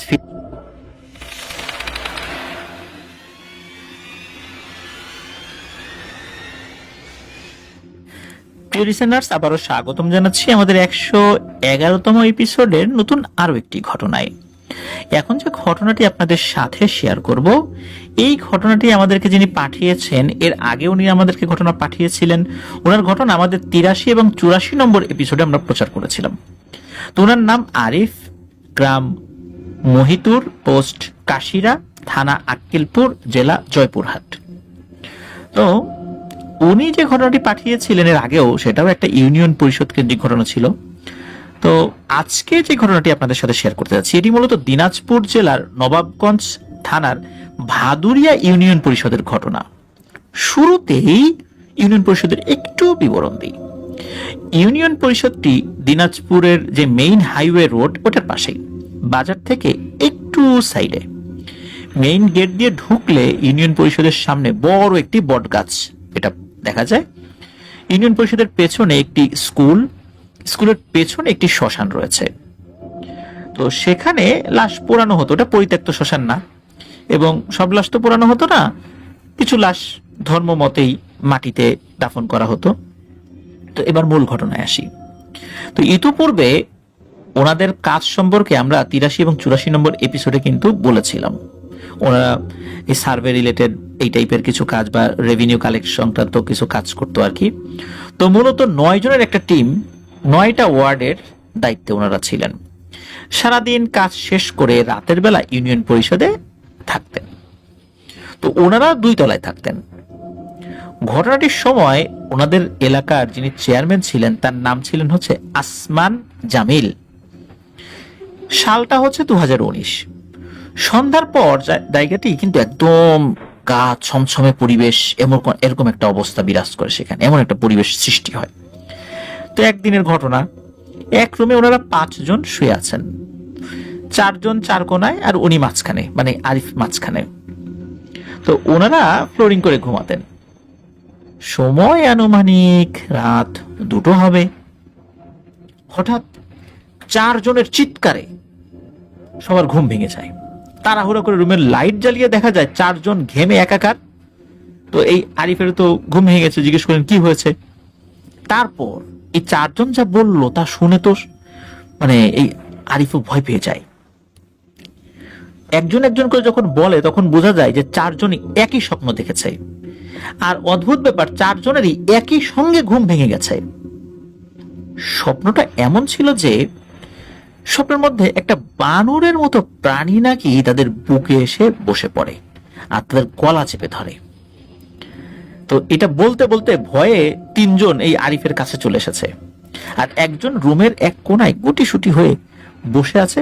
হঠাৎ করে সে অট্ট হাসিতে ফেটে পড়ে, হো হো হা হা হি হি এরকম করে হাসা শুরু করেছে। ওই ছেলেটার নাম ছিল মেহেদি। তো এইভাবে হুট করে সে হাসা শুরু করেছে। এই ধরনের ঘটনার আকস্মিকতায় সবাই তো উল্টো আরো বেশি ভয় পেয়ে যায়। কি করবে না করবে কিচ্ছু ভেবে পাচ্ছে না কেউই। এমন অবস্থা দেখে ওনারা মানে কোনোভাবেই সিদ্ধান্ত নিতে পারছেন না, কারণ ইতিপূর্বে তো এই ধরনের ঘটনার কোনো পুনরাবৃত্তি এখানে ঘটে নাই বা হয়ও নাই। এর মধ্যে কি ছিল, ওনাদের মধ্যে রুস্তম নামে একজন ছিল। সেবার বলে ওঠে যে এই যে ইয়া থাকে না, ব্লুটুথ সাউন্ড বক্স, মাইক্রোফোন, তো এটার সাথে কিন্তু মোবাইল কানেক্ট করা যায়। তো ইলেকট্রিসিটি তো ছিল, তো দ্রুত ওই মোবাইল থেকে ওই ব্লুটুথ সাউন্ড বক্সে ওই কানেক্ট করা হয়। ওটার থেকে সূরা ইয়াসিন চালু করে দেওয়া হয় বক্সে বেশ শব্দ দিয়ে চালানো হয়। ওই বক্সে ওনারা বিভিন্ন সময় মিউজিক শুনতেন আর কি। তো সূরা ইয়াসিনের তেলাওয়াত শুরু করতেই এই মেহেদি আর হাসছে না, এবার সে কান্না শুরু করে দিয়েছে আর বিড়বিড় করে কি যেন বলতে শুরু করলো। এরকম 2-3 মিনিট চললো। এরপর মেহেদি অজ্ঞান হয়ে গেল। ওনারা তো পানি টানি ছিটিয়ে মেহেদির জ্ঞান ফেরানোর চেষ্টা করেন। কিছুক্ষণ পরে জ্ঞান ফিরলো। তো জ্ঞান ফেরার পর মেহেদি আর কিছুই বলতে পারে না যে কি হয়েছে, শুধু স্বপ্ন কি দেখেছে এটা বলে, কিন্তু স্বপ্ন দেখার পর ঘুম ভাঙার পরে যে এত কিছু হয়েছে, সে কান্নাকাটি করছে তারপর হাসছে, এইগুলো সে কিছু বলতে পারে না। তো অদ্ভুত ব্যাপার হলো 4টা মানুষ একই সময় একই স্বপ্ন দেখলো। বিষয়টা কি স্বাভাবিক? নিশ্চয়ই না, স্বাভাবিক নয়। তো এই যে আরিফ, উনি তাড়াহুড়া করে নিচে নেমে গেলেন। দায়িত্বরত 2 জন গ্রাম পুলিশকে ডাক দিতেই তারা চলে আসলো। তো ওখানকার 4 নং ওয়ার্ডের গ্রাম পুলিশ, তার নাম ছিল জাহিদুল, আর 9 নং ওয়ার্ডের গ্রাম পুলিশ ওনাদেরই পরিচিত ছিলেন আর কি। তো ওনারা উপরে আসলেন এবং ওনারা যা বললেন এটা শুনে তো ভয়ে ওনাদের কান্না করে দেওয়ার মতো অবস্থা। 4-5 মাস আগেই নাকি এই 5 নং ওয়ার্ডের গ্রাম পুলিশ এই রুমেই মারা গিয়েছিল। কারণ জানতে পারে নাই, তবে স্থানীয়রা ধারণা করেন নিশ্চয়ই প্যারানর্মাল কোনো সমস্যার কারণে তিনি মারা গিয়েছিলেন, অথচ সেই রুমেই এই 5 জন ঘুমিয়ে আছে। তো উনি যিনি এসেছিলেন আর কি, এই যে জাহিদুল, তো উনি আবার পরামর্শ দিলেন আপনারা লাইট জ্বালায় ঘুমান। তো ওই রাতে আর কারোরই ঘুম আসে নাই। পরের দিন থেকে সমস্যা শুরু হলো মেহেদির সাথে। এই ছেলেটা সবাইকে গালিগালাজ করতো, তার আচার আচরণ অস্বাভাবিক হতে লাগলো। কিন্তু ওই বক্সে কোরআন তেলাওয়াত চালিয়ে দিলে সে আবার স্বাভাবিক হয়ে যেত। ঘটনার ভয়াবহতাটা সবাই কিন্তু বুঝতে পেরেছিলেন। ওনাদের যিনি প্রকল্প পরিচালক তার নাম হচ্ছে রনি। রনির ভাইয়ের নাম কিন্তু আগের এপিসোডগুলোতে আমরা বলেছি। তো এই রনি ভাইকে এই বিষয়টা জানানো হলো। তো উনি কবিরাজ দেখানোর পরামর্শ দিলেন। এখন কথা হচ্ছে কবিরাজ পাবেন কোথায়? এখন কাজের সুবাদে ওনাদের তো অনেক গ্রাম পুলিশের সাথে পরিচয় হয়েছিল, তো এক একজন করে গ্রাম পুলিশকে ফোন দিতে থাকেন। এর মধ্যে 5 থানার 6 নম্বর মোহাম্মদপুর ইউনিয়ন পরিষদের 3 নম্বর ওয়ার্ডের গ্রাম পুলিশ আছে, তার নাম হচ্ছে স্বপন। উনি হিন্দু ধর্মাবলম্বী। তো এই স্বপন দাদা বিষয়টি শুনে, ওনাদের ওখানে সরাইল নামক একটা জায়গা রয়েছে, তো ওইখানকার মোহাম্মদপুর ইউনিয়নের 4 নং ওয়ার্ডের একটি গ্রামে একজন কবিরাজ আছেন। তো কবিরাজের বাসা সরাইল বাজারে, যে টাওয়ার আছে তার পেছনে। উনি মানে ওই যে কবিরাজ, উনিও হিন্দু ধর্মাবলম্বী, তো উনি আবার একটু অন্যরকম। উনি বিভিন্ন জায়গায় গান করে বেড়াতেন, মানে উনি একজন সিঙ্গার, সঙ্গীত শিল্পী, আবার কবিরাজ। উনি অধিকাংশ সময় ভারতে, মানে পার্শ্ববর্তী যে বর্ডার রয়েছে ওই দিক দিয়ে ভারতে চলে যেতেন, ওখানে গান বাজনা করতেন। তো মেহেদী সহ ওনারা 5 জন সেখানে উপস্থিত হলেন, ওনাকে পেয়েও যান। তো তখন ওই কবিরাজ উনি বললেন যে আজকে যদি না যেতেন তাহলে নাকি ওনাকে পাওয়া যেত না, কারণ উনি কালকেই আবার ভারতে যাবেন, গানের একটা বায়না আছে এই জন্য। তো ওনাদের সবার কাছ থেকে ঘটনাটা উনি শুনলেন। এরপর মেহেদীকে একটা জায়গায় বসালেন, তারপর একটু গোল বৃত্ত আঁকলেন এবং কাচের গ্লাসে 1 গ্লাস পানি দিলেন। এরপর কি জানি বলে ফু দিয়ে মেহেদীর দিকে দেখিয়ে বললেন যে মেহেদী দেখো তো কিছু দেখতে পাও কিনা। তো মেহেদী দেখে বর্ণনা করা শুরু করলো। মেহেদী বলল সে দেখতে পাচ্ছে যে একটি কুজো বুড়ি, যেটার ঘাড় পুরোটাই কুজো এবং চেহারাটা খুবই বিভৎস। সে মেহেদীর দিকে তাকিয়ে আছে আর বিশ্রীভাবে হাসছে। তো ঘটনার সমাধান জানতে চাইলে ওই কবিরাজ বললেন যে মেহেদী 3 তলার ছাদে উঠে নাকি নোংরা করেছিল। ওই সময় এই ভয়ানক পিশাচ বুড়িটা ওই জায়গাতেই ছিল, আর নোংরা করার সময় কিছুটা নোংরা গিয়ে ওর গায়ে পড়েছে, এই জন্যই অ্যাটাক করেছে।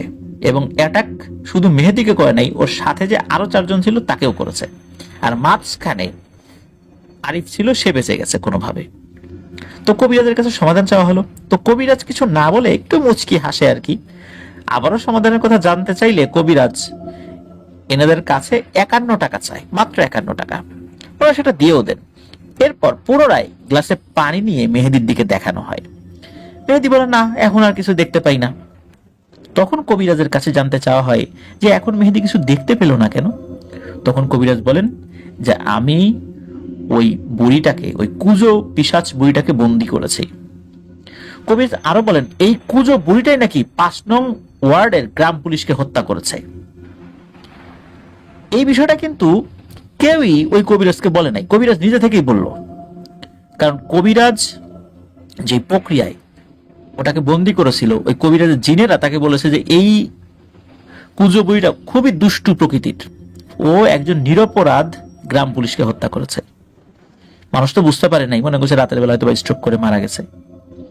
তো যাই হোক, ওটাকে বন্দি করা হয়।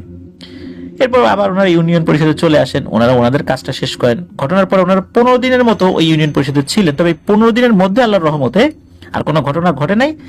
আর রাতের বেলা ওনারা লাইট জ্বালিয়েই ঘুমাতেন, যেহেতু ভয়ের একটা ব্যাপার ছিল, একটাতে একটা ঘটনা ঘটে গেছে। এরপর ওনারা অন্য ইউনিয়ন পরিষদে চলে গিয়েছিলেন কাজ করার জন্য। তো এটি ছিল ঘটনা। প্রিয় লিসেনার্স, আসলেই কার মৃত্যু কোথায় কিভাবে হবে আমরা কেউ বলতে পারি না। একজন নিরপরাধ গ্রাম পুলিশ, উনি অল্প কিছু টাকার জন্য নিজের পরিবারকে একটু ভালো রাখার জন্য, তাদের মুখে খাবার তুলে দেওয়ার জন্যই তো ওখানে ছিলেন। কিন্তু দেখুন এই পিশাচগুলো মানুষকে কিভাবে হত্যা করে। আর স্বাভাবিকভাবেই রাতের বেলা মানুষ ভয় পেয়েও স্ট্রোক করতে পারে। এভাবেই হয়তোবা তাকে ভয় দেখিয়েছিল, বা ভয় না দেখিয়ে সরাসরি তাকে হত্যাও করতে পারে। নিরীহ মানুষগুলোকে এভাবেই এই দুষ্টু জিনেরা অনেক সময় হত্যা করে। আল্লাহ আমাদেরকে হেফাজত করুন এই ধরনের খারাপ দুষ্টু জিন থেকে। এই জন্য ঘুমানোর সময় অবশ্যই আয়াতুল কুরসি, সূরা ইখলাস, ফালাক, নাস, অথবা শুধু ফালাক নাস, অথবা সূরা কাফিরুন, ইখলাস, ফালাক, নাস, এই 4 কুল, এগুলো কমপক্ষে 3 বার করে পড়ে শরীরে ফু নিয়ে ঘুমালে ইনশাআল্লাহ তাআলা আমরা এই ধরনের সমস্যা থেকে নিষ্কৃতি পেতে পারি। তবে একটা বিষয় মাথায় রাখবো, আমরা সবাই আমরা উন্মুক্ত স্থানে কেউ ঘুমাবো না। উন্মুক্ত খোলা জায়গায়, ছাদের উপরে আমরা যেন না ঘুমাই, তাহলে কিন্তু এই ধরনের সমস্যায় আমরা পতিত হতে পারি। কারণ হাদিসে স্পষ্ট আছে যে উন্মুক্ত স্থানে ঘুমানো যাবে না। সেক্ষেত্রে দোয়া কালাম পড়ে ঘুমালেও বড় ধরনের সমস্যা হতে পারে। কারণ যেহেতু হাদিসে বলে দেয়াই আছে এই ধরনের জায়গায় ঘুমানো যাবে না, তাহলে আমরা ওইখানে ঘুমাতেই বা যাবো কেন? আবার দোয়া কালাম পড়ে যদি মনে করি যে আমি এখানে ঘুমাবো, আল্লাহ আমাকে হেফাজত করবে, যেখানে রাসূল সাল্লাল্লাহু আলাইহি ওয়াসাল্লাম নিষেধ করে দিয়েছেন, সেখানে আমরা দোয়া পড়ে যদি ঘুমাই, তাহলে এটা তো রাসূল সাল্লাল্লাহু আলাইহি ওয়াসাল্লামের নিষেধের অবজ্ঞা করা হলো। সেখানে ওই দোয়া কাজে আসবে না, রাসূল সাল্লাল্লাহু আলাইহি ওয়াসাল্লামের নিষেধের অবজ্ঞা করার কারণে। এই জন্য এই বিষয়গুলো আমরা যেন খেয়াল রাখি। প্রিয় লিসেনার্স, আমরা উন্মুক্ত স্থানে ইনশাল্লাহ এই ধরনের কাজ করব না, ঘুমাবো না, নোংরাও করব না কোথাও। আল্লাহ আমাদেরকে আমল করার তৌফিক দান করুক। প্রিয় লিসেনার্স, চলুন আমরা চলে যাব আমাদের এবারের এপিসোডের পরবর্তী আরো একটি নতুন ঘটনায়।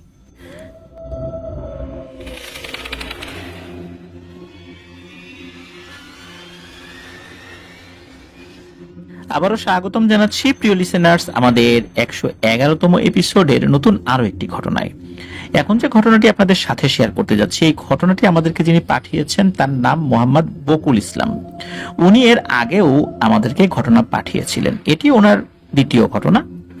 তো চলুন মূল ঘটনাতে চলে যাই। ঘটনাটি উনি ওনার আব্বু আম্মুর মুখ থেকে শুনেছিলেন। ঘটনাটির সময়কাল 1975-76 সাল এরকম হবে বা কাছাকাছি সময় হবে। তৎকালীন বকুল ভাইয়ের দাদাদের অনেক জমি ছিল। ওনারা কৃষি নির্ভর ফ্যামিলি ছিলেন। গ্রামের ভাষায় এই ধরনের পরিবারকে গেরস্থ পরিবার বলে। অবশ্য এসব কৃষিকাজ এবং পরিবার পরিজন দেখাশোনার জন্য ওনার আব্বা মানে বকুল ভাইয়ের আব্বা দুইটা সরকারি চাকরি ছেড়ে দিয়েছিলেন। সেনাবাহিনীতে চাকরি নিয়েছিলেন, সেটাও ছেড়ে দিয়েছিলেন। পরে পুলিশের চাকরি নিয়েছিলেন, সেটাও ছেড়ে দিয়েছেন। পরবর্তী আর একটা সরকারি চাকরি নিয়েছেন, ওটাতে এখন উনি কর্মরত রয়েছেন। তো মূল ঘটনাতে আসি। ওনার দাদারা 3 ভাই ছিলেন। ওনার দাদাদের নাম যথাক্রমে মরহুম সিরাজ শেখ, মরহুম দিরাজ শেখ, মরহুম মেসের আলী। তো ঘটনাটি ঘটেছে ওনার ছোট দাদা মেসের আলী শেখের সাথে। তৎকালীন ওনাদের যে জমিগুলো ছিল সেগুলোতে শীতের সময় ছোলা, বুট এবং বাদাম চাষ করা হতো। রাতের বেলা যদি এই জমিগুলো পাহারা না দেওয়া হতো, তাহলে বুনো শূকর এগুলোতে আক্রমণ করত, এগুলো নষ্ট করত, খেয়ে ফেলতো। আবার অনেকে চুরি করে নিয়েও যেত। এই জন্য পাহারা দিতে হতো। তো ওনার ছোট দাদা এই পাহারাদের কাজটি করতেন। ফসলের জমিগুলো পাহারা দেওয়ার জন্য জমির এক পাশে মাচার মতো করে একটি উঁচু ঘর বা টং ঘর বানিয়েছিলেন দাদা। তো ওই টং ঘরটা একটু উঁচু রাখা হতো, এই জন্য যেন রাতের বেলা শেয়াল, কুকুর বা বুনো শূকর, এই ক্ষতিকর পশু মানে প্রাণীগুলো এইগুলো আক্রমণ করতে না পারে। ঘটনাটা যেই রাত্রে ঘটে, ওই দিন আবার ওনাদের বাড়িতে তেলের পিঠা বানাচ্ছিলেন। তো এই যে বকুল ভাইয়ের মা, বড় মা, দাদি, এনারা মিলে, মানে বাড়ির যারা মহিলারা ছিলেন তারা আর কি। তো তখনও ছোট দাদা কিন্তু বিয়ে করেন নাই। এই যে মরহুম মেসের আলী শেখ দাদা, উনি কিন্তু বিয়ে করেন নাই। পিঠা বানাতে বানাতে সন্ধ্যা পার হয়ে রাত নেমে আসে। তো ছোট দাদারও ফসল পাহারা দিতে যাওয়ার সময় হয়ে যায়। তো ছোট দাদা রাতের খাবার খেয়ে দাদি এবং অন্য যারা ছিলেন তাদেরকে বলেছিলেন যে আমার এখন পিঠা খাওয়ার সময় নাই, অনেক দেরি হয়ে গেছে, না জানি আবার ফসল চুরি করে নিয়ে গেল কিনা, নাকি আবার শুকরের পাল আক্রমণ করে পুরো ফসল ক্ষেত নষ্ট করে দিল। এতে ভালো হয় পাতিলের মধ্যে কিছু পিঠা আমাকে দিয়ে দাও, আমি টং ঘরের মধ্যে বসে বসে খাবো আর ফসলগুলা পাহারা দিব, তাহলে আমার সময়টাও ভালোভাবে পার হয়ে যাবে, আমার ফসলটাও পাহারা দেওয়া হবে। তো বাড়ির সকলে কথা শুনে নিষেধ করেছিল যে না না না, পিঠা নিয়ে যাওয়া যাবে না, এভাবে পিঠা মাঠের মধ্যে বসে খাওয়া যাবে না। কিন্তু ছোট দাদা কিছুতেই পিঠা না নিয়ে যাবেন না। পিঠা উনি খাবেন, আবার এখন খাওয়ার সময়ও নাই, নিয়েই যাবেন উনি, কি আর করা।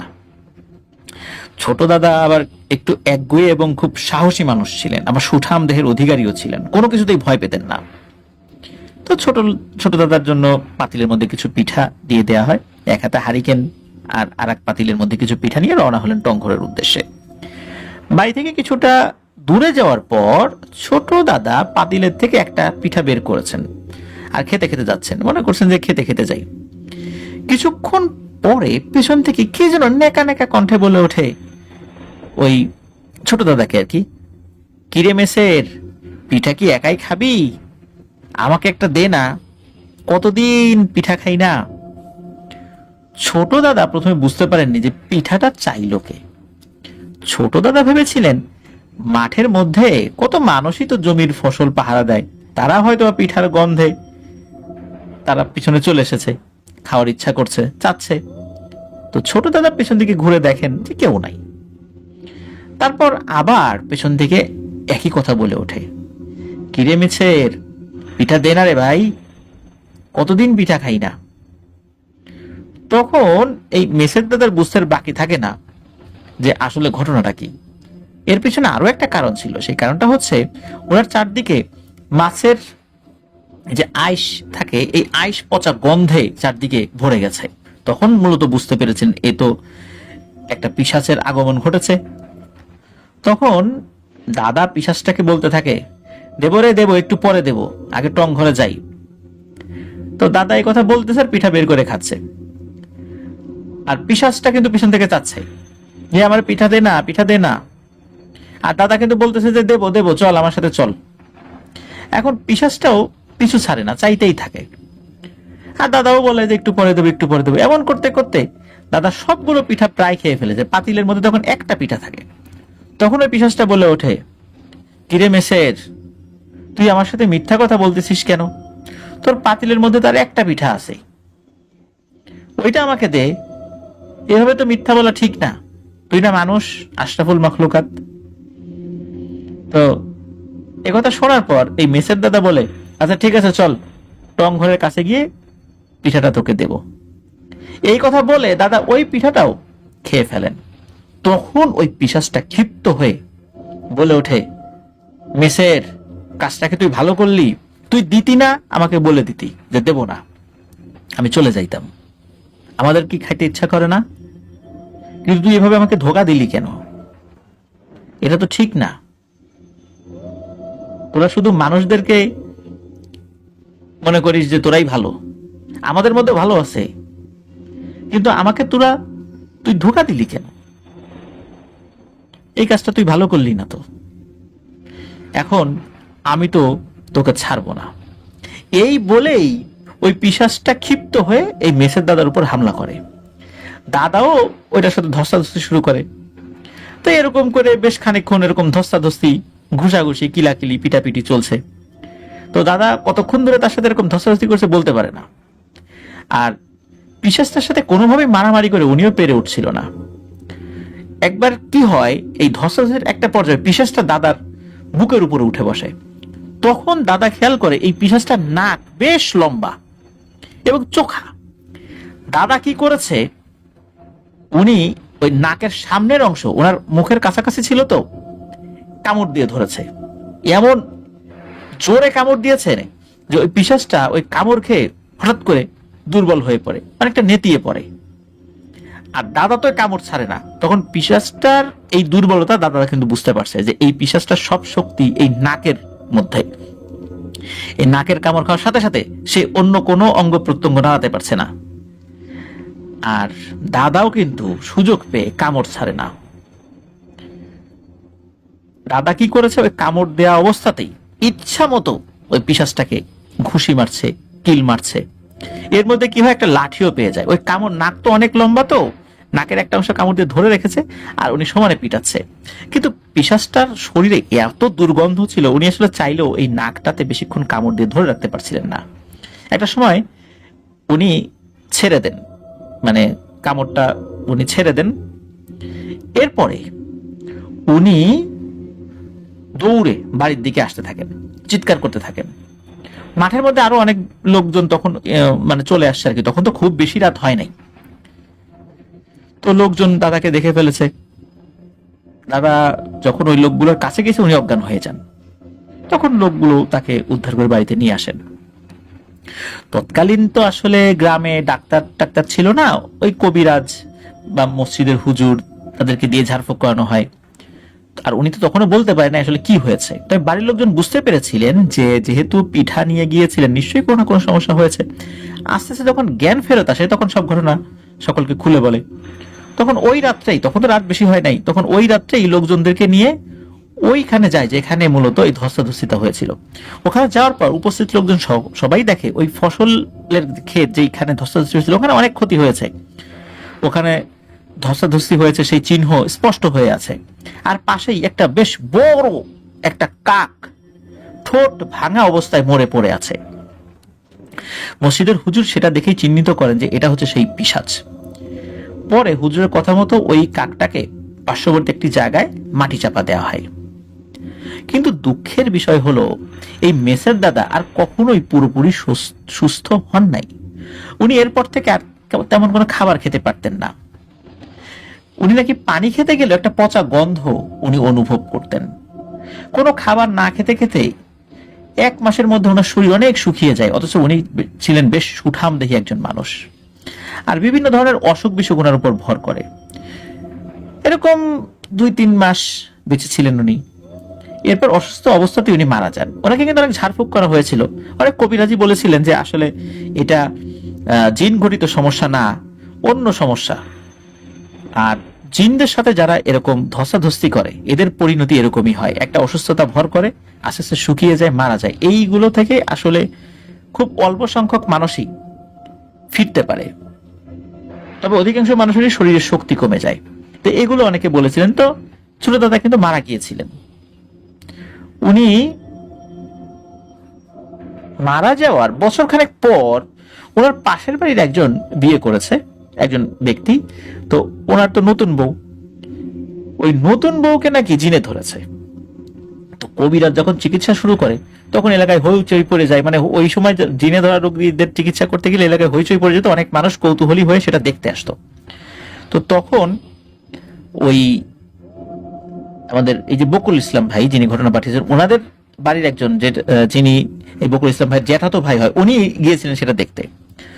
তো কবিরাজ যখন ওই জিনটাকে হাজির করে বিভিন্ন ধরনের জিজ্ঞেস করছে যে তুই কে, কোত্থেকে আসছিস, তখন সে জানায় যে পাশের সেই পুকুর পাড়ে একটা হিজল গাছে থাকে। নতুন বউ যখন ওই পুকুর পাড়ে গিয়েছে তখন তার উপর সে আসর করেছে। এমত অবস্থায় ওই জ্যাঠাতো ভাইকে দেখে ওই জিনটা বলে ওঠে, আরে এই মেসেরের নাতিরে কে ডাকছে? ওর দাদা তো আমাদের গোত্রের একজনকে মেরে ফেলেছে, আমারে কেউ মারবে নাকি? ওরা তো লোক ভালো না রে, এই আমারে মারিস না, আমি চলে যাচ্ছি। এই কথা বলতে বলতে মানে কবিরাজের আর কোনো কাজ করতে হয় নাই, এই বকুল ইসলাম ভাই জ্যাঠাতো ভাইকে দেখেই ওই জিন পালিয়ে যায় এবং বলে ওঠে আমি আর কখনো এই এলাকা আসবো না। এটা কিন্তু 1977-78 সালের দিকের ঘটনা বলছি আর কি। তো এরপরে এভাবেই চলে যায়। 2014 সালের দিকে আর একটা ঘটনা ঘটে। সেটা হলো ওনাদের এলাকার একটা সদ্য বিবাহিত মেয়ের উপর জিনে আসর করে। তখন ওনাদের এলাকার মন্দিরের যে পুরোহিত মানে ঠাকুর মশাই আছেন তার কাছে নিয়ে যাওয়া হয়। তো ওনাদের এলাকায় মসজিদের যে হুজুর ওই সময় ছিলেন উনি জিন রিলেটেড কোনো তদবির করতেন না, এমনিতে টুকটাক ঝাড়ফুঁক দিতেন। তো ওনাকে যখন দেখানো হয় উনি বলেন যে আমি তো আসলে জিনের ট্রিটমেন্ট করি না, আপনার অন্য কাউকে দেখান। এমত অবস্থায় ওই পুরোহিতের কাছে নিয়ে যাওয়া হয়। তো ওই জিন ছাড়ানো দেখতে এই যে বকুল ইসলাম ভাই এবং ওনার ছোট ভাই যিনি বর্তমানে সেনাবাহিনীতে কর্মরত রয়েছেন উনিও গিয়েছিলেন, ওনারা 2 ভাই গিয়েছিলেন। তো ওই জিনটা ওই ঠাকুর মশাই যখন রিচুয়ালের মাধ্যমে জিনটাকে হাজির করেন তখনই নাকি ওই জিনটাকে মানে জিজ্ঞেস করে দেয় তুই কে? জিনটা বলে যে সে একটা পিশাচ প্রকৃতির জিন, আর এই মহিলা সে এই যে জায়গাটা নতুন ঘর তুলছে ওইখানে সে আগে থাকতো, এই জন্য তার উপর ভর করেছে। অবাক করা বিষয় হলো এই যে বকুল ইসলাম ভাই এবং তার আর এক ছোট ভাই, এই 2 ভাইকে দেখে ওই পিশাচটা বলে ওঠে, কিরে ওই মেসেরের মতো আমাকেও তোরা মেরে ফেলবি নাকি? এই জন্য আসিস এখানে? তোর দাদা তো আমাদের গোত্রের একজনকে নির্মম ভাবে হত্যা করেছিল। তো এই কথা শোনার পর ঠাকুর মশাই বুঝতে পারেন যে এইটাকে খুব দ্রুত ছাড়ানো যাবে। তখন ঠাকুর মশাই অনেক ভয় দেখায় যে তুই যদি এখন না যাস তাহলে কিন্তু তোর বিপদ আছে।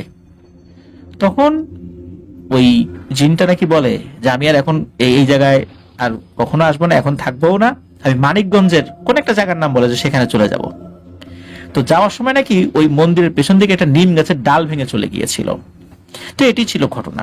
প্রিয় লিসেনার্স, এই যে জিনদের সাথে ধস্তাধস্তি, তো এটা কিন্তু আমরা এর আগেও বিভিন্ন সময় বলেছিলাম, বিভিন্ন ঘটনা এটা উঠে এসেছিল। অধিকাংশ ক্ষেত্রেই, সবাই না তবে অধিকাংশ ক্ষেত্রেই যারা এই ধরনের পরিস্থিতির মুখোমুখি হয়েছেন তারা পরবর্তীতে একদম সুস্থ স্বাভাবিক জীবনে ফিরতে পারেন নাই।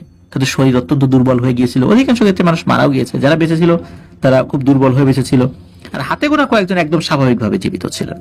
তো একজন স্বাভাবিকভাবে জীবিত ছিলেন এরকম একটা ঘটনা কিছুদিন আগে আমরা বলেছিলাম। তবে অধিকাংশ ক্ষেত্রে এই পরিণতি ঘটে, যেটা আমাদের মেসের দাদার সাথে ঘটেছিল। তো আল্লাহ মেসের দাদার ভুল ত্রুটি ক্ষমা করুন। উনি তো আসলে নিজে গিয়ে আক্রমণ করেন নাই, ওই জিনটাই তার উপর আক্রমণ করেছে। তবে উনি যে ভুলটা করেছিলেন সেটা হচ্ছে যে একটা পিঠা দিয়ে দিলেই পারতেন, সেটা না করে উনি ওই পিশাচটাকে মিথ্যা কথা বলেছিলেন। এটা একজন মানুষ হিসাবে কখনো কারো কাছ থেকে কাম্য নয়। হয়তোবা উনি ইয়াং মানুষ ছিলেন, উনি এটাকে মজা হিসাবে নিয়েছিলেন, কিন্তু সবকিছু মজা হিসাবে নেওয়া উচিত নয়। কারণ আমরা যদি কাউকে ওয়াদা করি যে জিনিসটা দিব, তাহলে সেই জিনিসটা দেওয়ার সর্বোচ্চ চেষ্টা করতে হবে, যদি সেটা আমাদের সাধ্যের মধ্যে থাকে এবং সেটা যদি বৈধ হয়। যদি অবৈধ হয় তাহলে দেওয়া যাবে না, যদি আমরা ওয়াদা করেও থাকি। প্রিয় লিসেনার্স, চলুন আমরা চলে যাব আমাদের এবারের এপিসোডের পরবর্তী আরো একটি নতুন ঘটনায়। আশা করছি এই ঘটনাটিও আপনাদের ভালো লাগবে। আবারও স্বাগত।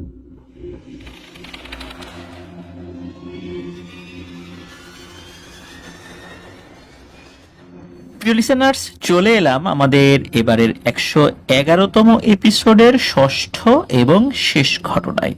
আশা করছি 5টি ঘটনাই আপনারা দারুণ উপভোগ করেছেন।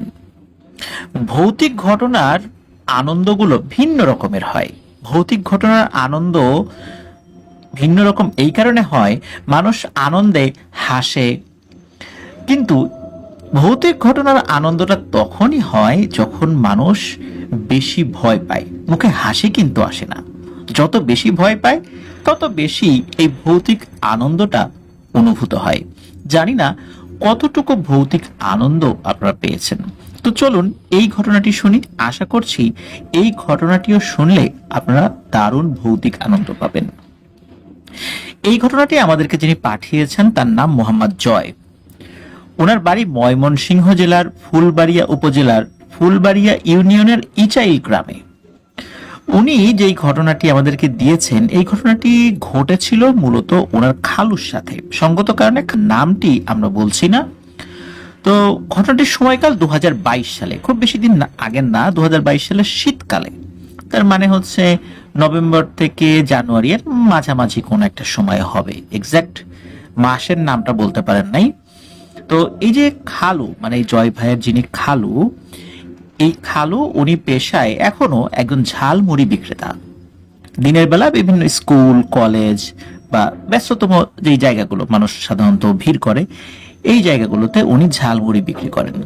ঝালমুড়ি বিক্রেতা হিসেবে ওনার দারুণ খ্যাতি রয়েছে। তো সকালবেলা থেকে বের হয়ে যান, আস্তে আস্তে রাত হয়ে যায়। উনি যেদিন বাড়ি থেকে বের হয়েছেন, মানে ঘটনার দিন, ওই দিন ওনার স্ত্রী, মানে এই জয় ভাইয়ের খালা, উনি আবার বলে দিয়েছেন তাকে যে তুমি যত রাত্রেই বাসায় আসো না কেন, তুমি বাসায় আসার দরকার নাই, তুমি সোজা চলে যাবা আমার বাড়িতে, মানে হচ্ছে ওনার শ্বশুর বাড়িতে যাবে, মানে খালুর শ্বশুর বাড়িতে যাবে। ওখানে এই খালুর স্ত্রী, বাচ্চা কাচ্চারা থাকবে। ওই দিন রাতের বেলা শ্বশুর বাড়িতে থেকে পরের দিন ওনারা সবাই একসাথে চলে আসবেন। তো এই জিনিসটা ওনাকে বলে দেওয়া হয়, কিন্তু দিনের বিভিন্ন ব্যস্ততায় ডুবিয়ে এই বিষয়টা একদমই ভুলে গিয়েছিলেন। ওই দিন উনি রাত 10টার দিকে বাড়িতে আসছেন, বাড়িতে এসে দেখে কেউ নাই। উনি চিন্তা করেছেন যে তাহলে মনে হয় কোনো প্রতিবেশীর বাড়িতে গেছে। যখন খাবার খাওয়ার জন্য খাবার খোঁজার চেষ্টা করছেন, দেখেন যে কোনো রান্না বাড়া কিছু হয়নি। তখন মনে পড়েছে, হাই হাই, আমি তো ভুলে গেছি একদমই, আমার স্ত্রী, বাচ্চা কাচ্চা ওরা তো সবাই অন্য বাড়িতে। তাকে যে যেতে বলেছিল এই বিষয়টা তখন মনে পড়ে। উনি তখন দ্রুত বাড়িঘর তালা মেরে ওই শ্বশুর বাড়ির উদ্দেশ্যে বের হন। শ্বশুর বাড়িটা ওনার ওই বাড়ি থেকে প্রায় 2 কিলোমিটার দূরত্বে ছিল, অন্য একটা গ্রামে। তো উনি তো বের হয়েছেন। তো রাস্তায় ওঠার পর অটো দিয়ে কিন্তু ওই জায়গায় যেতে খুব বেশি সময় লাগে না, খুবই অল্প সময় লাগে। এখন রাত, তখন উনি তো 10টার দিকে ঢুকেছেন, সবকিছু গুছিয়ে বের হতে 11:30-এরও বেশি বেজে যায় আর কি। আর গ্রামে তো 11:30 মানে অনেক রাত। আর রাতের বেলা অটো রিক্সা পাওয়া ওই রাস্তায় একটু কঠিন ব্যাপারই বটে। মানে অনেকক্ষণ পর পর আসলে আসে, না আসলে নাই, একটাও নাও আসতে পারে, এরকম একটা অবস্থা আর কি। তো উনি অনেকক্ষণ দাঁড়িয়ে আছেন। তো দাঁড়িয়ে থাকতে থাকতে রাত 12:30-এরও বেশি বেজে গেছে। তখন চিন্তা করেন এভাবে দাঁড়িয়ে থেকে সময় নষ্ট করা যাবে না, 2 কিলো রাস্তার থেকে আমি হেঁটেই চলে যাই। তো তো উনি হাঁটা যখন শুরু করেছেন তখন ওনার মনে হলো, আচ্ছা আমি এই মেইন রাস্তা দিয়ে হাঁটছি, তো মেইন রাস্তা দিয়ে হাঁটতে হাঁটতে তো অনেক সময় লেগে যাবে, 2 কিলোমিটার রাস্তায় এই চকের মধ্যে দিয়ে নেমে যাই, মানে যে ধান ক্ষেত্রে আছে, যে বিশাল একটা চক আছে, ওই দিক দিয়ে নেমে যাই, আমার 1 কিলোমিটার পথ বেঁচে যাবে। আর পথটা তো আমার চেনা, আর সময় শীতকাল তো বিভিন্ন ধান টান কাটা হয়ে গিয়েছিল, বিভিন্ন জায়গায় স্তূপ করে রাখা ছিল। অনেকেই আবার ওই ধান ক্ষেত পাহারা দেওয়ার জন্য, বা ধান যেটা কাটা হয় দিনের বেলা বা সন্ধ্যা হয়েছে নিয়ে যেতে পারে নাই, ওইগুলো পাহারা দেওয়ার জন্য আবার ওই চকের মধ্যে লোকজন থাকে। তো উনি চিন্তা করেছেন যে এখন তো লোকজন থাকবেই, সমস্যা কি, হাঁটি। হাঁটতে হাঁটতে পরিচিত লোকজন পেলে একটু গল্প গুজবও করা হলো, পথটাও কমে গেল। ওই চিন্তা করে উনি আর মেইন রাস্তা দিয়ে না গিয়ে উনি আবার নেমে গেছেন চকের ভিতর দিয়ে হেঁটে ওই গ্রামে যাওয়ার জন্য, মানে শ্বশুরবাড়ির গ্রামে যাওয়ার জন্য। চাঁদের আলো মোটামুটি ভালোই ছিল, কুয়াশা অতটা ছিল না, মানে যতটা শীতকাল হিসাবে থাকা প্রয়োজন, বেশ ফাঁকাই ছিল, হালকা কুয়াশা ছিল।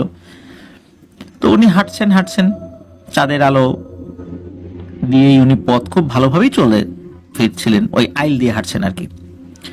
তো হাঁটতে হাঁটতে দেখছেন যে বিভিন্ন জায়গায় যে ফসলগুলো কেটে স্তূপ করে রাখা হয়েছে, সবাই তো নিয়ে যেতে পারে নাই, কিন্তু উনি কোনো মানুষজনকে দেখছেন না। উনি আশা করেছিলেন কোনো মানুষকে দেখবেন। তো উনি হাঁটছেন, প্রায় আধা কিলোমিটার হেঁটেছেন, মানে প্রায় অর্ধেকটা পথ পাড়ি দিয়েছেন উনি।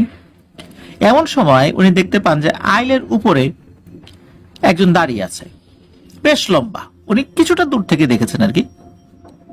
তো ওই লোকটা পিঠ এই খালুর দিকে আর মুখ সামনের দিকে, মানে খালু যেদিকে হেঁটে যাচ্ছেন ওই দিকটাতেই ওই লোকটা মুখ করে দাঁড়িয়ে আছে, কিন্তু পিঠটা দেখা যাচ্ছে। তো খালু চিন্তা করলেন যে এতক্ষণে একজন লোককে পাওয়া গেল, কিন্তু লোকটা এত লম্বা কেন? তো উনি চিন্তা করেছেন হয়তো বা এখানে কোনো একটা ওই ফসলের ঢিবি করে রাখা হয়েছে, কাটার পরে ওইটার উপরে দাঁড়িয়ে আছেন। ওনার হয়তো বা আরো অনেক জায়গা আছে আশেপাশে, উঁচু জায়গায় দাঁড়িয়ে দেখছেন যে কোনো লোকজন ওনার কেটে রাখা ফসল আবার চুরি করে নিয়ে যায় কিনা। তো ওই চিন্তা করে উনি সোজা হেঁটে যাচ্ছেন।